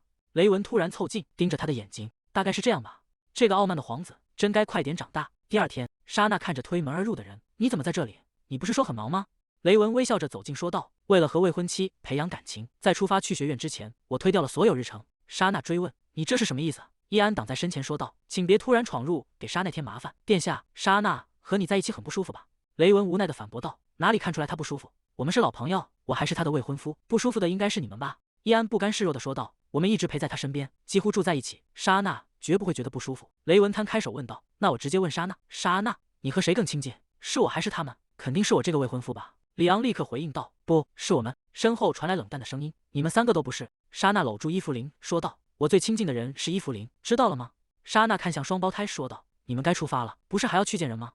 双胞胎犹豫地回应道，可是莎娜安慰道，别担心，我不会离开医院的。雷文看着双胞胎离去的背影，把莎娜交给我就好，你们快走吧。玛利亚走上前来，莎娜小姐，我要去一趟铁匠铺，如果有事发生，请用魔导具联络我。莎娜点头应道，好的，我知道了。她转头看向雷文说道，如果你是来玩的，就请回吧，我还要去看病人。雷文微笑着回应道，那我陪你一起去。莎娜惊讶地问道，什么？雷文走在走廊上说道，去见病人的路上，你可以顺便带我参观医院。莎娜走在前面介绍道，1楼是诊室和候诊室，2楼是住院部。雷文好奇地问道，你有需要住院治疗的病人吗？莎娜肯定地回答道，现在就有一个。雷文指着上方问道，那3楼呢？莎娜指着前方说道，那是储藏室和配药室，很酷吧？雷文看着她的装扮问道，顺便问一下你为什么穿着长袍？莎娜理直气壮地回应道，这让我看起来像个医生。走到病房门前，伸手敲了敲门说道，丽丽，我进来了。莎娜推开门继续说道，除了我之外还有一个人，别太惊讶，他不是什么危险人物。丽丽，你……莎娜愣在原地，发出疑惑的声音。窗户突然破碎，一个散发红光的黑影猛地扑向室内。伊芙琳瞬间冲到前方，护住莎娜，大喊道，危险，莎娜小姐！雷文眼神一冷，侧身挡在2人身前，强大的魔力瞬间爆发，耀眼的白光将整个房间吞没。莎娜惊叫道，雷文！雷文冷静地回应道，别慌，只是这种程度而已。他伸手拦住身前的人，退后。莎娜，房间内烟雾弥漫。莎娜看着前方问道，那是什么？他焦急地继续说道，母亲担心医院对我太危险，在这里布下了各种防御咒语，入侵者是不可能进来的。雷文盯着烟雾中心，这是……莎娜看清人影后，难以置信地问道：“莉莉，她似乎被诅咒了。”莉莉痛苦地抱住头，发出凄厉的惨叫：“啊呀呀！”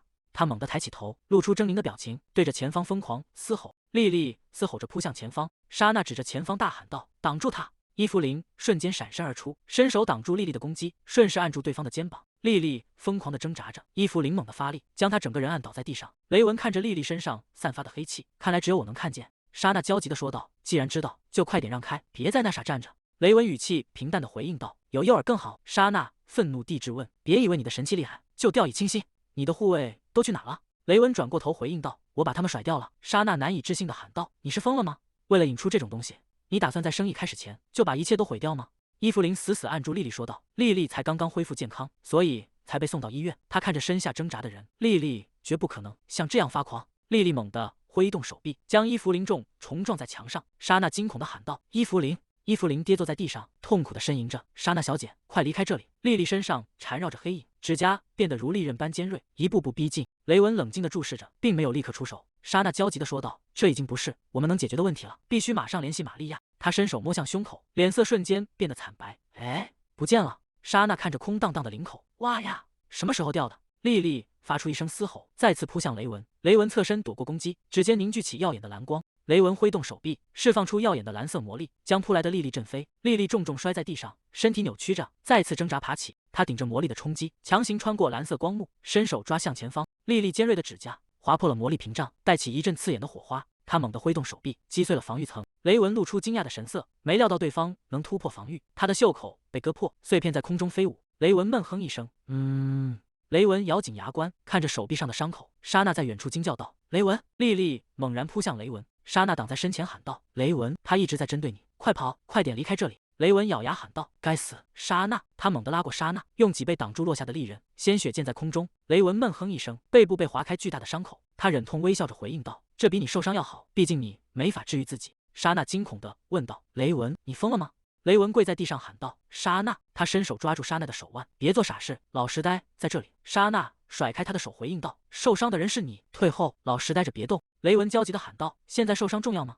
你根本没法治愈自己。”莎娜捧住他的脸说道：“雷文，你信任我，对吧？所以，请等一下，我会处理好一切。”他猛地推开雷文，独自冲向大门。雷文摔倒在远处，喊道：“莎娜！”莎娜看着前方说道：“好，一个问题解决了，剩下的就是……”莉莉捂着头，痛苦地喊道：“不要，闭嘴啊！那团黑雾是一种诅咒，我肯定能做点什么。”莉莉发出凄厉的惨叫，啊！她猛地扑向前方，伊芙琳从身后抱住莉莉，大声喊道：“莎娜小姐！”伊芙琳的双手死死扣住莉莉的肩膀。莎娜看着眼前的混乱，成败在此一举，希望能行得通。她伸出双手，掌心迸发出耀眼的白光，按向莉莉的身体。莎娜掌心白光迸发，按在莉莉额头，黑雾在光芒中消散。莉莉闭上双眼，瘫倒在地上。莎娜看着她问道：“她还好吗？”伊芙琳扶住莉莉的肩膀，回应道：“看起来是昏过去了。”莎娜看着昏睡的女人，早知道她脚踝的印记会再次激活，当初就算冒着风险，也该彻底抹除掉。不，那样做太鲁莽了。耳边突然响起低语：“过来！”莎娜猛地转头，什么？黑雾再次在角落凝聚，过来这里！莎娜感到一阵眩晕，身体不由自主的晃动，重重摔倒在地上。她虚弱的睁开眼，意识逐渐模糊。莎娜睁开双眼，揉着额头，发生了什么？这是我们的家吗？她环顾四周，熟悉的书桌和阳光，一切都像是一场梦。房门被推开，一个身影站在门口。莎娜颤抖着指着对方，问道：“别告诉我你是米娅，真的是你吗？”米娅！米娅猛地冲上前，死死按住她的肩膀。莎娜被撞在衣柜上，发出惊呼。米娅低着头质问：“姐姐，为什么要那样做？你明明说过不会丢下我一个人，你明明说过你不会走的。”莎娜愣在原地。米娅抬起头喊道：“难道我该一个人承担所有的事情吗？”莎娜轻声回应道：“米娅。”米娅眼眶通红，谁让你做到这种地步，独自忍受一切，不求助也不说自己很痛苦，你怎么能这样？莎娜垂下眼帘，对不起，我再也无法忍受了，对不起，丢下你一个人先走。米娅盯着他，不可原谅。米娅死死按住莎娜的肩膀，为什么不遵守约定？为什么要丢下我一个人？你明明知道我会有多痛苦。莎娜咬紧牙关，死掉的时候，我竟然感到一丝解脱。现在的我正享受着不配拥有的爱，面对被留下的你，我还能说什么？米娅眼神变得阴冷，我不会原谅你，我真的很讨厌你，我要杀了你，跟我走吧。他猛地掐住莎娜的脖子，姐姐，回到我身边来。莎娜猛地睁大眼睛，察觉到异样，你到底是谁？眼前的米娅露出诡异的微笑，你是怎么知道的？无论米娅多么恨一个人，她也绝不会拉着对方一起下水，因为我就是这样教她的。莎娜伸手推开眼前的幻象，让开，你真让人心烦。幻象在光影中扭曲，逐渐拉长变形，化作一个黑发男人的身影。赛斯微笑着回应道：“这是专门为你准备的礼物，但看来你并不喜欢。”莎娜质问答道：“就为了这个？一个成年男人竟然伪装成小女孩？”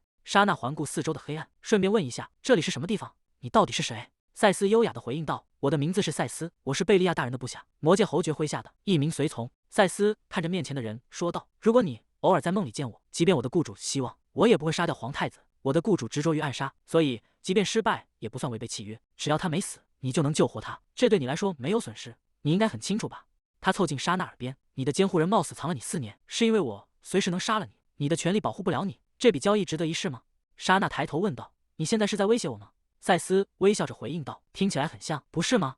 莎娜沉默片刻，说道：“好，我接受这笔交易。”赛斯直起身子，说道：“那么契约达成了。”他突然俯身，在对方额头落下一吻。莎娜捂住额头，喊道：“你到底在干什么？”赛斯转身离去。哈！莎娜睁开眼睛，看着华丽的天花板：“这是我的家，那个混蛋竟敢威胁我，还用米娅的脸来戏弄我，我绝不会忘记这笔账。”他转过头，看到床边坐着一个女人。“妈妈！”阿奈斯转过身，惊喜地喊道：“莎娜，你醒了！”莎娜坐起身子，说道：“我只是晕倒了一会儿。”“没事的。”阿奈斯焦急地回应道：“晕倒怎么会没事？你一直没醒过来，大家有多担心，你知道吗？凯尔好不容易才把围在你身边的人劝走，我们真的很害怕你会出什么事。如果你出了事，你爸爸妈妈该怎么办？”莎娜看着母亲说道：“对不起，让您担心了，我真的没关系。”莎娜靠在床头问道：“雷文和伊芙琳呢？他们肯定都受伤了。”阿奈斯轻声回应道：“他们都很安全。至于莉莉，她也没事。我好不容易才拦住，没让伊芙琳杀了她。她这辈子都该庆幸你是她的第一个病人。如果不是因为这样，我和凯尔都不会轻易放过她。”房门被猛地推开，凯尔冲进房间喊道：“莎娜！”他紧紧抱住女儿，说道：“当父亲比我想象中要难得多。才过了9年，我的心脏就快要停跳好几次了。”莎娜拍着他的背：“我没事，您不用担心。”雷文站在门口说道：“如果你觉得哪里不舒服，就老实告诉我们。你刚醒过来就说没事，这根本不合理。”莎娜看向他问道：“雷文，你的背还好吗？”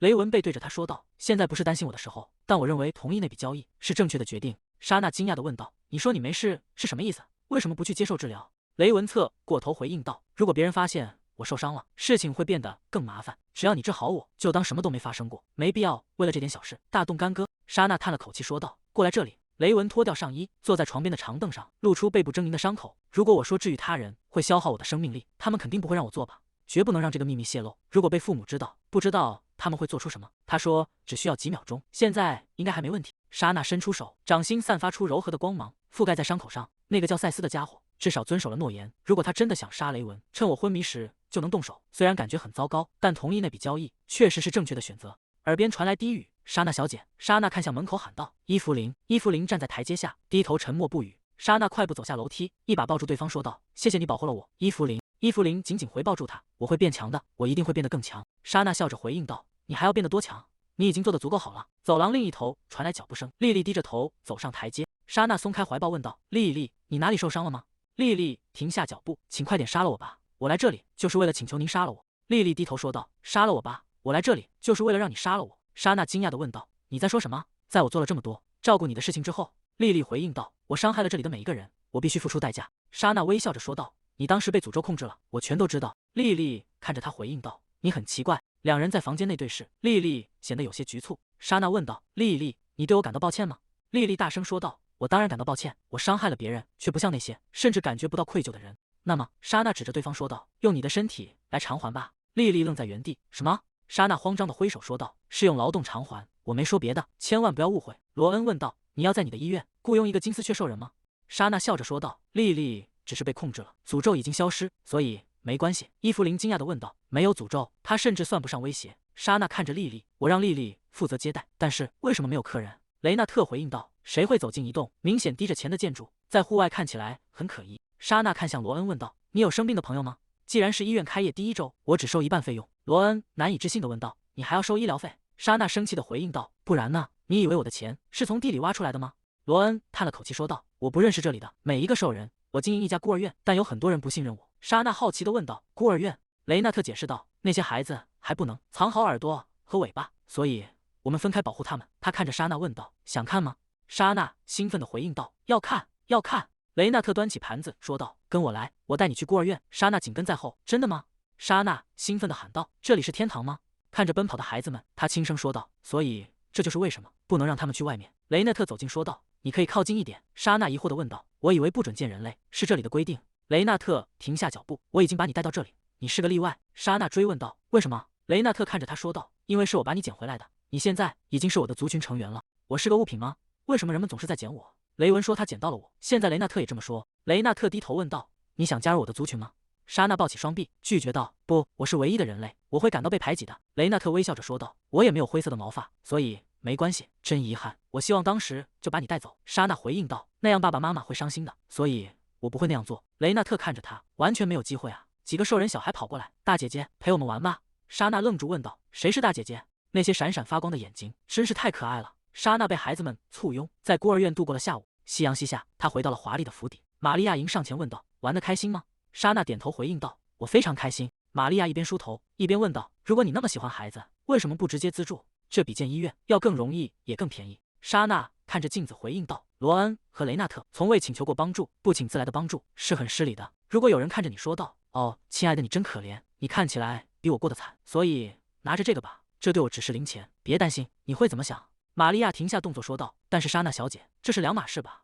那个男人走投无路，所以才敢绑架你。资助孩子不是坏事，这在贵族中很常见。”莎娜站起身说道：“不请自来的帮助，只是怜悯和管闲事。罗恩可以用自己的力量支持他的家人，他们自己过得很好，我为什么要干涉？如果他们来医院，就不用被迫学习了。”玛利亚无奈地说道：“老实说，那才是你真正想要的吧？”莎娜坐在床边说道：“一旦雷文去了学院，爸爸说他会亲自教导我的。”莎娜躺在床上，明天就是雷文离开的日子了。城堡上空烟火灿烂，宴会将持续到深夜。凯尔在走廊停下脚步说道：“雷文殿下。”雷文转过身回应道：“温特沃斯公爵。”凯尔走上前问道：“你见过陛下吗？”雷文面无表情地回答：“早些时候被传唤了。”凯尔露出微笑说道：“多亏殿下介入，婚约谈得很顺利，我们就此达成一致吧。”雷文握紧拳头说道：“我没有打算就这么轻易退缩。”凯尔看着他回应道：“如果莎娜说她喜欢你，我便不会反对，我会支持你，至少我本人已经接受了这门亲事。”雷文咬紧牙关，凯尔看着他说道：“就好像你不可爱一样。”雷文看着远处的莎娜，目前他很清楚莎娜对他没兴趣，所以他似乎在努力。我绝不能掉以轻心。一名侍从走近：“殿下，陛下正在传唤您。”凯尔挥手示意道：“走吧。”看着雷文离去，凯尔叹了口气，这么久之后，身边围着这么多人，真是令人疲惫。仅仅是订婚的消息，就足以让我精疲力竭。他揉着额头。此外，父亲在听到消息后，甚至主动联系了我。已经9年了，自从莎娜出生以来，他从未见过自己的孙女。听到他要订婚的消息，他自然会大发雷霆。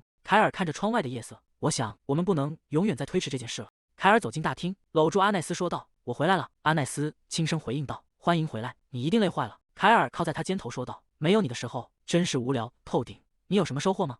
阿奈斯神情严肃地说道：“根据雷纳特的调查，他是个臭名昭著的咒术师。每当海茨伯爵购买奴隶，就会在他们身上施加诅咒和催眠，然后把他们送给想要暗杀的目标。莉莉身上的痕迹太淡，但雷文皇子伤口上的痕迹却相对清晰。多亏了这些，虽然可以进行对比，但与我奶妈留下的并不完全匹配。不过两者之间有着不可否认的相似，这意味着奶妈当时也被恶魔控制了。我不确定我的家人与哪个恶魔签了契约，但至少说明奶妈并非出自本意。”凯尔搂住阿奈斯说道：“这也可以算是一种看待问题的方式，难道不是一种解脱吗？”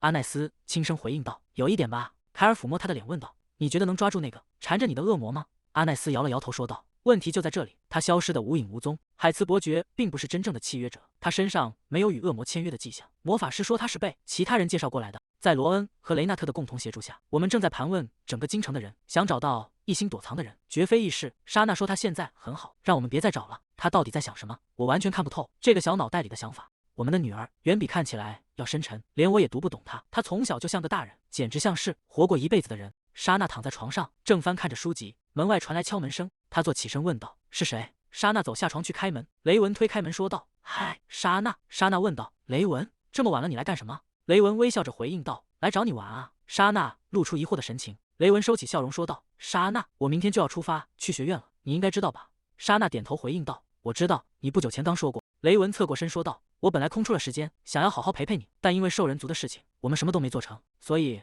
我在想，不如现在就去。”他向莎娜伸出手，问道：“愿意和我一起去散步吗？”莎娜有些迟疑地问道：“我们要去干什么？”雷文拉住她的手，说道：“现在只要相信我，跟我走就行了。我准备了所有你会喜欢的东西。”莎娜有些犹豫地说道：“不行，爸爸妈妈会担心的。”雷文双手抱胸说道：“别担心那个，我已经得到许可了。”他转头看向凯尔说道：“今晚我要带莎娜出去散步，请知晓这件事。”雷文拉起莎娜的手：“我们快走吧。”他回头微笑着说道：“这将会是最棒的一次夜游。”广场上灯火通明，彩旗随风飘扬，烟花在夜空中绽放。莎娜看着眼前的景象，哇，这些都是什么？她提着裙摆在人群中穿梭说道：“我以前从没来过这种地方。”雷文披着斗篷跟在身后轻咳一声：“莎娜，那我们现在？”莎娜指着远处的摊位：“雷文，快看那边，是街头小吃。”他迫不及待地朝前方跑去。雷文看着他的背影，无奈地叮嘱道：“莎娜，跟着我，别离开我身边。”他快步追了上去。雷文看着莎娜，有些担心地问道：“这么晚吃这么多，真的没关系吗？”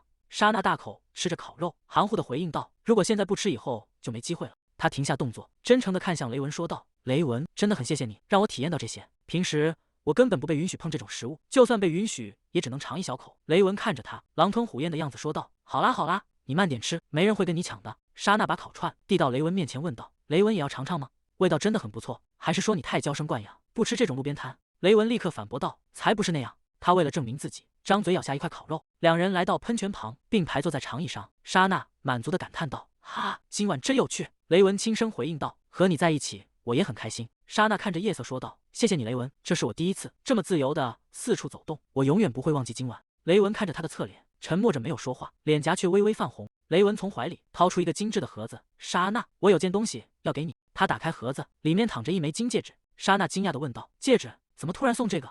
雷文解释道：“这是一个神器，你可以通过它联系我。把手给我。”他拉过莎奈的手，将戒指缓缓戴在她的手指上。雷文看着戒指说道：“很漂亮，以后要好好戴着。”莎娜看着指尖，有些失神的喃道：“雷文。”雷文伸手揉了揉他的脑袋，笑道：“下次见面的时候，希望你能长高一点。”莎娜拍开他的手，大声回应道：“我会的。”他看着雷文叮嘱道：“你也要多保重，放假的时候记得回来，我会想你的，也许只有那么一点点。”雷文看着夜空说道：“时间不早了，我们回公爵府吧。”莎娜轻声回应道：“好。”两人并肩走在开满烟花的夜空下，慢慢向回走去。那时候的我并不知道，在那晚之后，我下一次再见到雷文，已经是很久很久以后了。雷文去学院了，只留下一句回头见。接着出现了一个严重问题，医院里竟然没有病人，这怎么可能？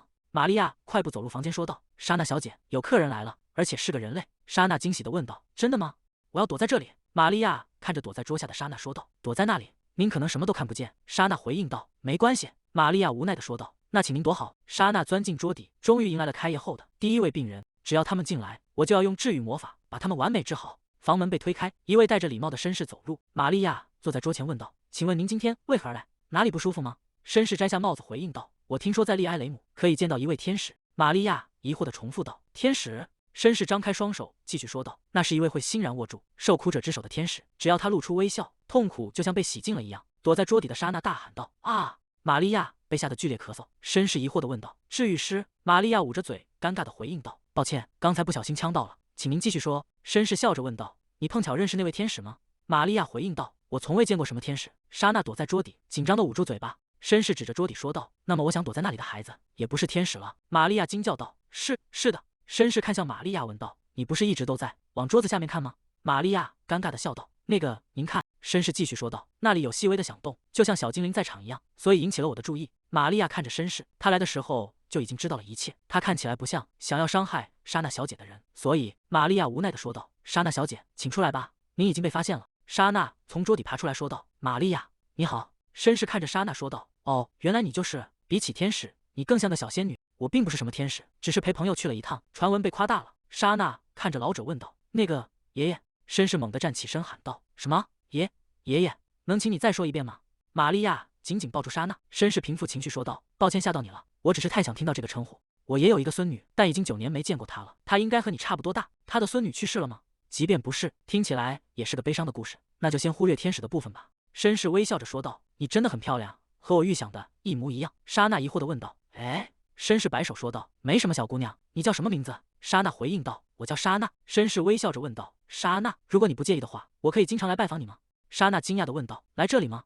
绅士低下头说道：“如果你不喜欢，可以直接告诉我。”哎，看来爷爷该回家了，不知道这次回去又要花多长时间。莎娜看着他失落的样子，好吧，明天再来吧。绅士立刻抬起头说道：“我明白了，明天我会再来的，我已经开始期待了。”他走到桌前，摸了摸莎娜的头，转身离去。绅士摸着莎娜的头说道：“那么明天见。”莎娜挥手回应道：“好的，爷爷再见。”绅士走出大门，他叫我爷爷了，他真的叫我爷爷了。凯尔坐下问道：“听说你接待了病人，对方病得很重吗？”莎娜坐在对面回应道：“不，他看起来非常健康。”凯尔疑惑地问道：“既然没生病，那他为什么还要来？”莎娜解释道：“他说是因为听到了关于我的传闻，才特意从远方赶来的。”阿奈斯疑惑地问道：“什么传闻？”莎娜攥紧拳头，支支吾吾地回应道：“天使。”阿奈斯笑着问道：“是那个莎娜是天使的传闻对吧？”莎娜低下头说道：“总之，他说是听了传闻，才特意赶过来的。”凯尔问道：“从哪里来的？他叫什么名字？”莎娜闭上眼回应道：“这么一想，我还没问他的名字，明天我会问清楚的。”凯尔站起身说道：“明天我们一起去医院，爸爸也会陪你过去。”莎娜惊讶地问道：“哎，您不是很忙吗？”凯尔严肃地说道：“我会取消所有预约，和你一起去。”莎娜无奈地说道：“请不要那样做，你有空的时候再来就好。”第二天清晨，阳光洒在医院建筑上，绅士早早来到诊室，与莎娜并排坐在沙发上，两人相谈甚欢。伊芙琳靠在书架旁，盯着那个老头，这家伙真可疑，到底是什么来头？一大早就跑过来，完全没有要走的意思，还跟莎娜小姐聊得那么投机，简直像认识了很多年。我不喜欢这家伙。房门被猛地推开，伊芙琳惊讶地转过头，凯尔大步走近，张开双臂喊道：“莎娜，我亲爱的宝贝！”阿奈斯紧随其后说道：“莎娜，我们来啦！”阿奈斯提着袋子说道：“虽然早上才见过面，但我已经开始想你了。我还特意叮嘱贝利带了一些好吃的点心。”老绅士坐在沙发上，缓缓抬起头。阿奈斯和凯尔看清对方后，惊叫道：“父亲！”莎娜满脸震惊地问道：“他真的是我亲祖父吗？”海因茨捂着嘴回应道：“没错，本想等我们亲近些再告诉你。”莎娜大声喊道：“骗子！你说过有个9年没见的孙女。”海因茨无奈地解释道：“那个人就是你。你出生后，我只见过你一次。”莎娜抓着头发喊道：“我以为你的孙女已经不在了，所以你才因为我向她而关照我。”海因茨微笑着反问道：“我有那样说过吗？”莎娜语塞地回应道：“虽然没说过，但这样也太狡猾了。”祖父的名字是海因茨，是前任温特沃斯公爵，也是贵族议会的前任议长。他想起自己曾独自在京城游荡，甚至没有随从跟随。凯尔走入房间问道：“父亲，您的公爵领地该怎么办？您怎么能就这样离开呢？”海因茨看向儿子说道：“治理领地本就是你的工作，我只是提前替你代劳。”凯尔无奈地回应道：“如果您能提前通知我。”海因茨打断道：“那样你肯定会逃跑，所以我才把公爵领地留给你母亲。”他露出心碎的神情说道：“你竟然把这么可爱的孙女瞒了我整整9年，要是被别人听到，还以为你把孩子弄丢了。以前说过，如果我不能带她去领地，您就会亲自过来，但他们绝不会允许您这么做。”海因茨冷哼一声说道：“所以你现在甚至让她流落街头，原来你就是从那里听说的。”他继续指责道：“你把她展示给所有人看，却唯独不让我这个亲祖父见她。大家都称赞她善良的像个天使。”海因茨看着莎娜感叹道：“你知道我有多想见她吗？第一次见到你时，我真的被吓了一跳。你那张小脸长得一半像你父亲，一半像阿奈斯。”凯尔点头说道：“那倒是事实。”海因茨提议道：“今年夏天去我们的别墅度假如何？”他转头看向孙女问道：“莎娜，你也会喜欢的，对吧？”莎娜低着头说道：“我会听爸爸妈妈的话。”海因茨凑近问道：“莎娜，你讨厌爷爷吗？”莎娜沉默不语。海因茨拿出丝巾擦拭眼角：“你以前不知道我是谁，还会对我微笑，能再叫我一声爷爷吗？”莎娜果断地回应道：“不。”海因茨立刻捂住胸口：“我的胸口好痛。”莎娜面无表情地说道：“我知道，你根本不痛。”海因茨见状，垂头丧气地坐在原位。莎娜看着手上的戒指，他说过要敲5次，对吧？他伸出手指，在戒指上轻轻敲击，戒指散发出微弱的光芒。雷文的声音响起：“莎娜。”莎娜对着戒指说道：“雷文。”雷文回应道：“怎么了？”莎娜感叹道：“这种感觉真熟悉，我以为你会很惊讶。”雷文笑着说道：“我以前用过手机，这点程度不算什么。”莎娜反驳道：“不，你明明就很惊讶。”雷文调侃道：“你可真会撒谎。”莎娜气愤地喊道：“我是认真的，反正你现在看不见我。”雷文回应道：“你觉得我不了解你吗？”莎娜抱怨道：“你给我这个戒指，就是为了跟我唠叨吗？我很累了，今天发生了很多事。”雷文问道：“发生了什么？”莎娜坐起身喊道：“我的亲祖父来见我了，他甚至还隐瞒了身份，你能相信吗？就像传闻中说的那样，他是个狡猾的老狐狸。”雷文回应道：“你是在说我祖父的坏话吗？”莎娜不满地说道：“你才刚见过他，就开始维护他了吗？”雷文轻声说道：“他毕竟是我爷爷，虽然你在那老头面前表现得很冷淡，但你其实很享受被宠爱。”莎娜惊讶地问道：“你怎么会知道？”雷文回应道：“当有人太喜欢你时，你会感到尴尬，但你父母似乎很享受，所以你今天有想我吗？”莎娜红着脸反驳道：“自从订婚后，你就变得很奇怪。我才9岁，你不觉得这种话很危险吗？”雷文理所当然地说道：“每天至少想对方1次，这有什么奇怪的？觉得这很危险的人才比较奇怪吧？”莎娜无奈地回应道：“真是的，你这张嘴。”他晃动着双腿问道：“雷文，学院怎么样？有趣吗？”雷文冷淡地回应道：“只是很烦人。”莎娜感叹道：“真是个没有梦想和希望的男孩。那可是新环境和新生活。”雷文看着戒指说道：“那都不重要，因为你不在那里，没有人能像你一样让我感到有趣，也没有人能真正理解我。”莎娜看着窗外说道：“你至少该试着找找看，如果你想找，肯定能找到志同道合的人。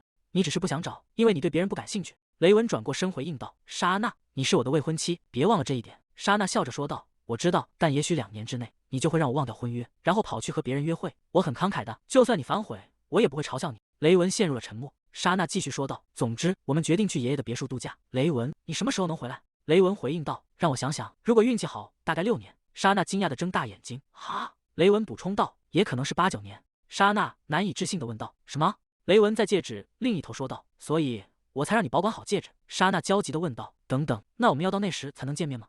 你明明说过假期会见面的。”雷文无奈地回应道：“我也不想这样，但事情变得很复杂。阿尔格伦公爵把工作都推给了我。”莎娜沉默地看向窗外，雷文试探着问道：“你感到失望了吗？”莎娜赌气地回应道：“你在说什么？你就专心工作和学习吧。”雷文坚定地说道：“只要你呼唤，我就会立刻赶过去。”莎娜小声嘀咕道：“你刚还说不能来，算了，看我以后还会不会找你。”雷文看着手中的戒指，让我去找别人，让我试着去约会。他觉得这种想法简直可笑。莎娜对他而言，绝不是那种可以随意替代的人。他夺走了他生命中所有的特殊性，那些关于信任和拯救的话语，像是一道道枷锁，让他无法再去思考除了他以外的人。也许从那一刻起，我就已经彻底沦陷了。我自己意识到这一点也没过多久。小时候，我以为那只是占有欲，他甚至不承认这种感情，只是敷衍了事，把我当成小孩子看待。虽然现在可能是单相思，但我绝不会放手。人生是一场长线游戏，走着瞧吧。莎娜坐在窗边，我是莎娜，今年9岁。我不常写日记，但我要把这些记下来，以免忘记从现在起发生的一切。等我写完这本日记，应该已经成年了吧？10岁那年的春天，双胞胎也要去学院了，但他们看起来并不怎么想去。莎娜推着两人的后背，趁着还能学的时候，赶紧去吧，快点出发。说实话，我很羡慕那对双胞胎，我也想去学院，但我的身体太虚弱了，父母不会允许的。这副没用的身体，到底出了什么问题？11岁那年，积雪很厚的一天，玛利亚走上前说道：“莎娜小姐，我有话想对您说。”莎娜问道：“什么事？”玛利亚低头说道：“我真的很想去学习治愈术。”那太好了，莎娜回应道：“这里名义上是医院，如果有真正懂医术的人，会更受人尊敬。”玛利亚继续说道：“但为了学习，我必须离开庄园一段时间。”莎娜看着他说道：“那也没办法，我会给你钱，你去学吧。”玛利亚有些迟疑：“您是说让我这个年纪去学院吗？”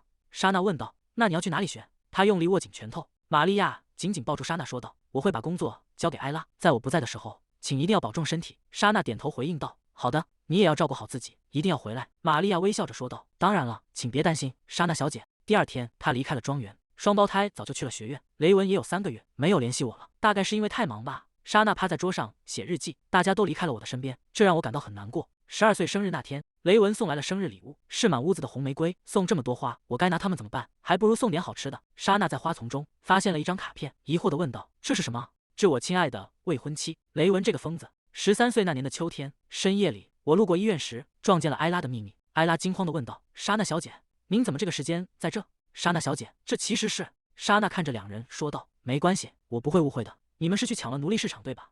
埃拉惊讶地回应道：“您真聪明，是怎么立刻猜到的？”莎娜淡淡的说道：“只是直觉而已，但我没想到你竟然也参与其中。”埃拉笑着说道：“毕竟不能让您的身体变得僵硬啊，这件事一定要对阿奈斯小姐保密。”莎娜无奈的回应道：“好啦，我知道了。”母亲大概已经知道了一切。双胞胎从传送阵走出来，笑着说道：“今天玩得很开心。”他们看到莎娜，惊讶的喊道：“啊，莎娜！”莎娜疑惑的问道：“你们为什么都在这里？”15岁那年的春天，祖父和姑姑来看我，他们的眼神很熟悉，就像以前看着米娅时一样，总觉得我好像被讨厌了。祖父打量着我说道：“为了这张脸，特意跑来一趟，你长得也太普通了。”阿奈斯冷淡的说道：“如果看够了，就请回吧。”祖父盯着他问道：“阿奈斯，你到现在还觉得我会杀掉亲孙女吗？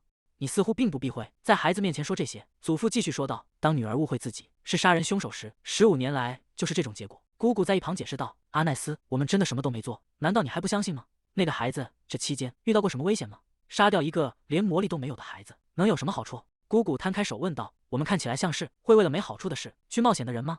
阿奈斯回应道：“利益并不总是直接的，所以我不知道。我也很想相信你们，尤其是父亲和母亲，但你们15年来从未来看过我们，这说明你们终究还是无法信任我。”祖父转身离去。“好，从今天起，我不再把你当成女儿。”阿奈斯侧过脸，平静地回应道：“请便。”祖父看着莎娜，真没想到我会为了这种琐事失去我的女儿。她本该是一个能孕育出更强魔力、更优秀后代的容器。莎娜低头走在后面，真抱歉啊，我只有这么一点魔力。哼！17岁那年的夏天，莎娜躺在草地上，看着天空。赛斯幻化成米娅的模样，大声喊道：“姐姐，你在干什么？”莎娜冷淡地回应道：“快给我适可而止吧。”赛斯依然戴着我妹妹的面具欺骗我，但我绝不会上当。莎娜看着他说道：“快承认吧，你记忆中的那个妹妹只是被美化后的幻想。”赛斯恢复了原本的样貌，笑着说道：“如果你跟我签订契约，事情会变得简单很多。”莎娜回应道：“在那之前，请先对你的契约者好点。”赛斯无奈地说道：“好吧，如果以后觉得太辛苦，你随时可以找我。”他眼神中的阴暗总让人感到不安，他到底在策划什么？20岁那年的冬天，莎娜坐在华丽的卧室里，看着窗外的雪花。时间过得真快，我已经20岁了。莎娜对着通讯器问道：“雷文，你到底什么时候回来？”雷文回应道：“很快。”莎娜不满地说道：“我都快忘记你的长相了，你怎么一次都不回来？”雷文轻笑着说道：“你说想我的时候，语气意外的粗鲁呢。”谁说我想你了？雷文温柔地回应道：“我想你了，我很快就会回去。”莎娜愣在原地。如果你连话都说不了，那该怎么办？等等，我现在20岁了，那雷文就是25岁，我甚至无法想象他现在长什么样子。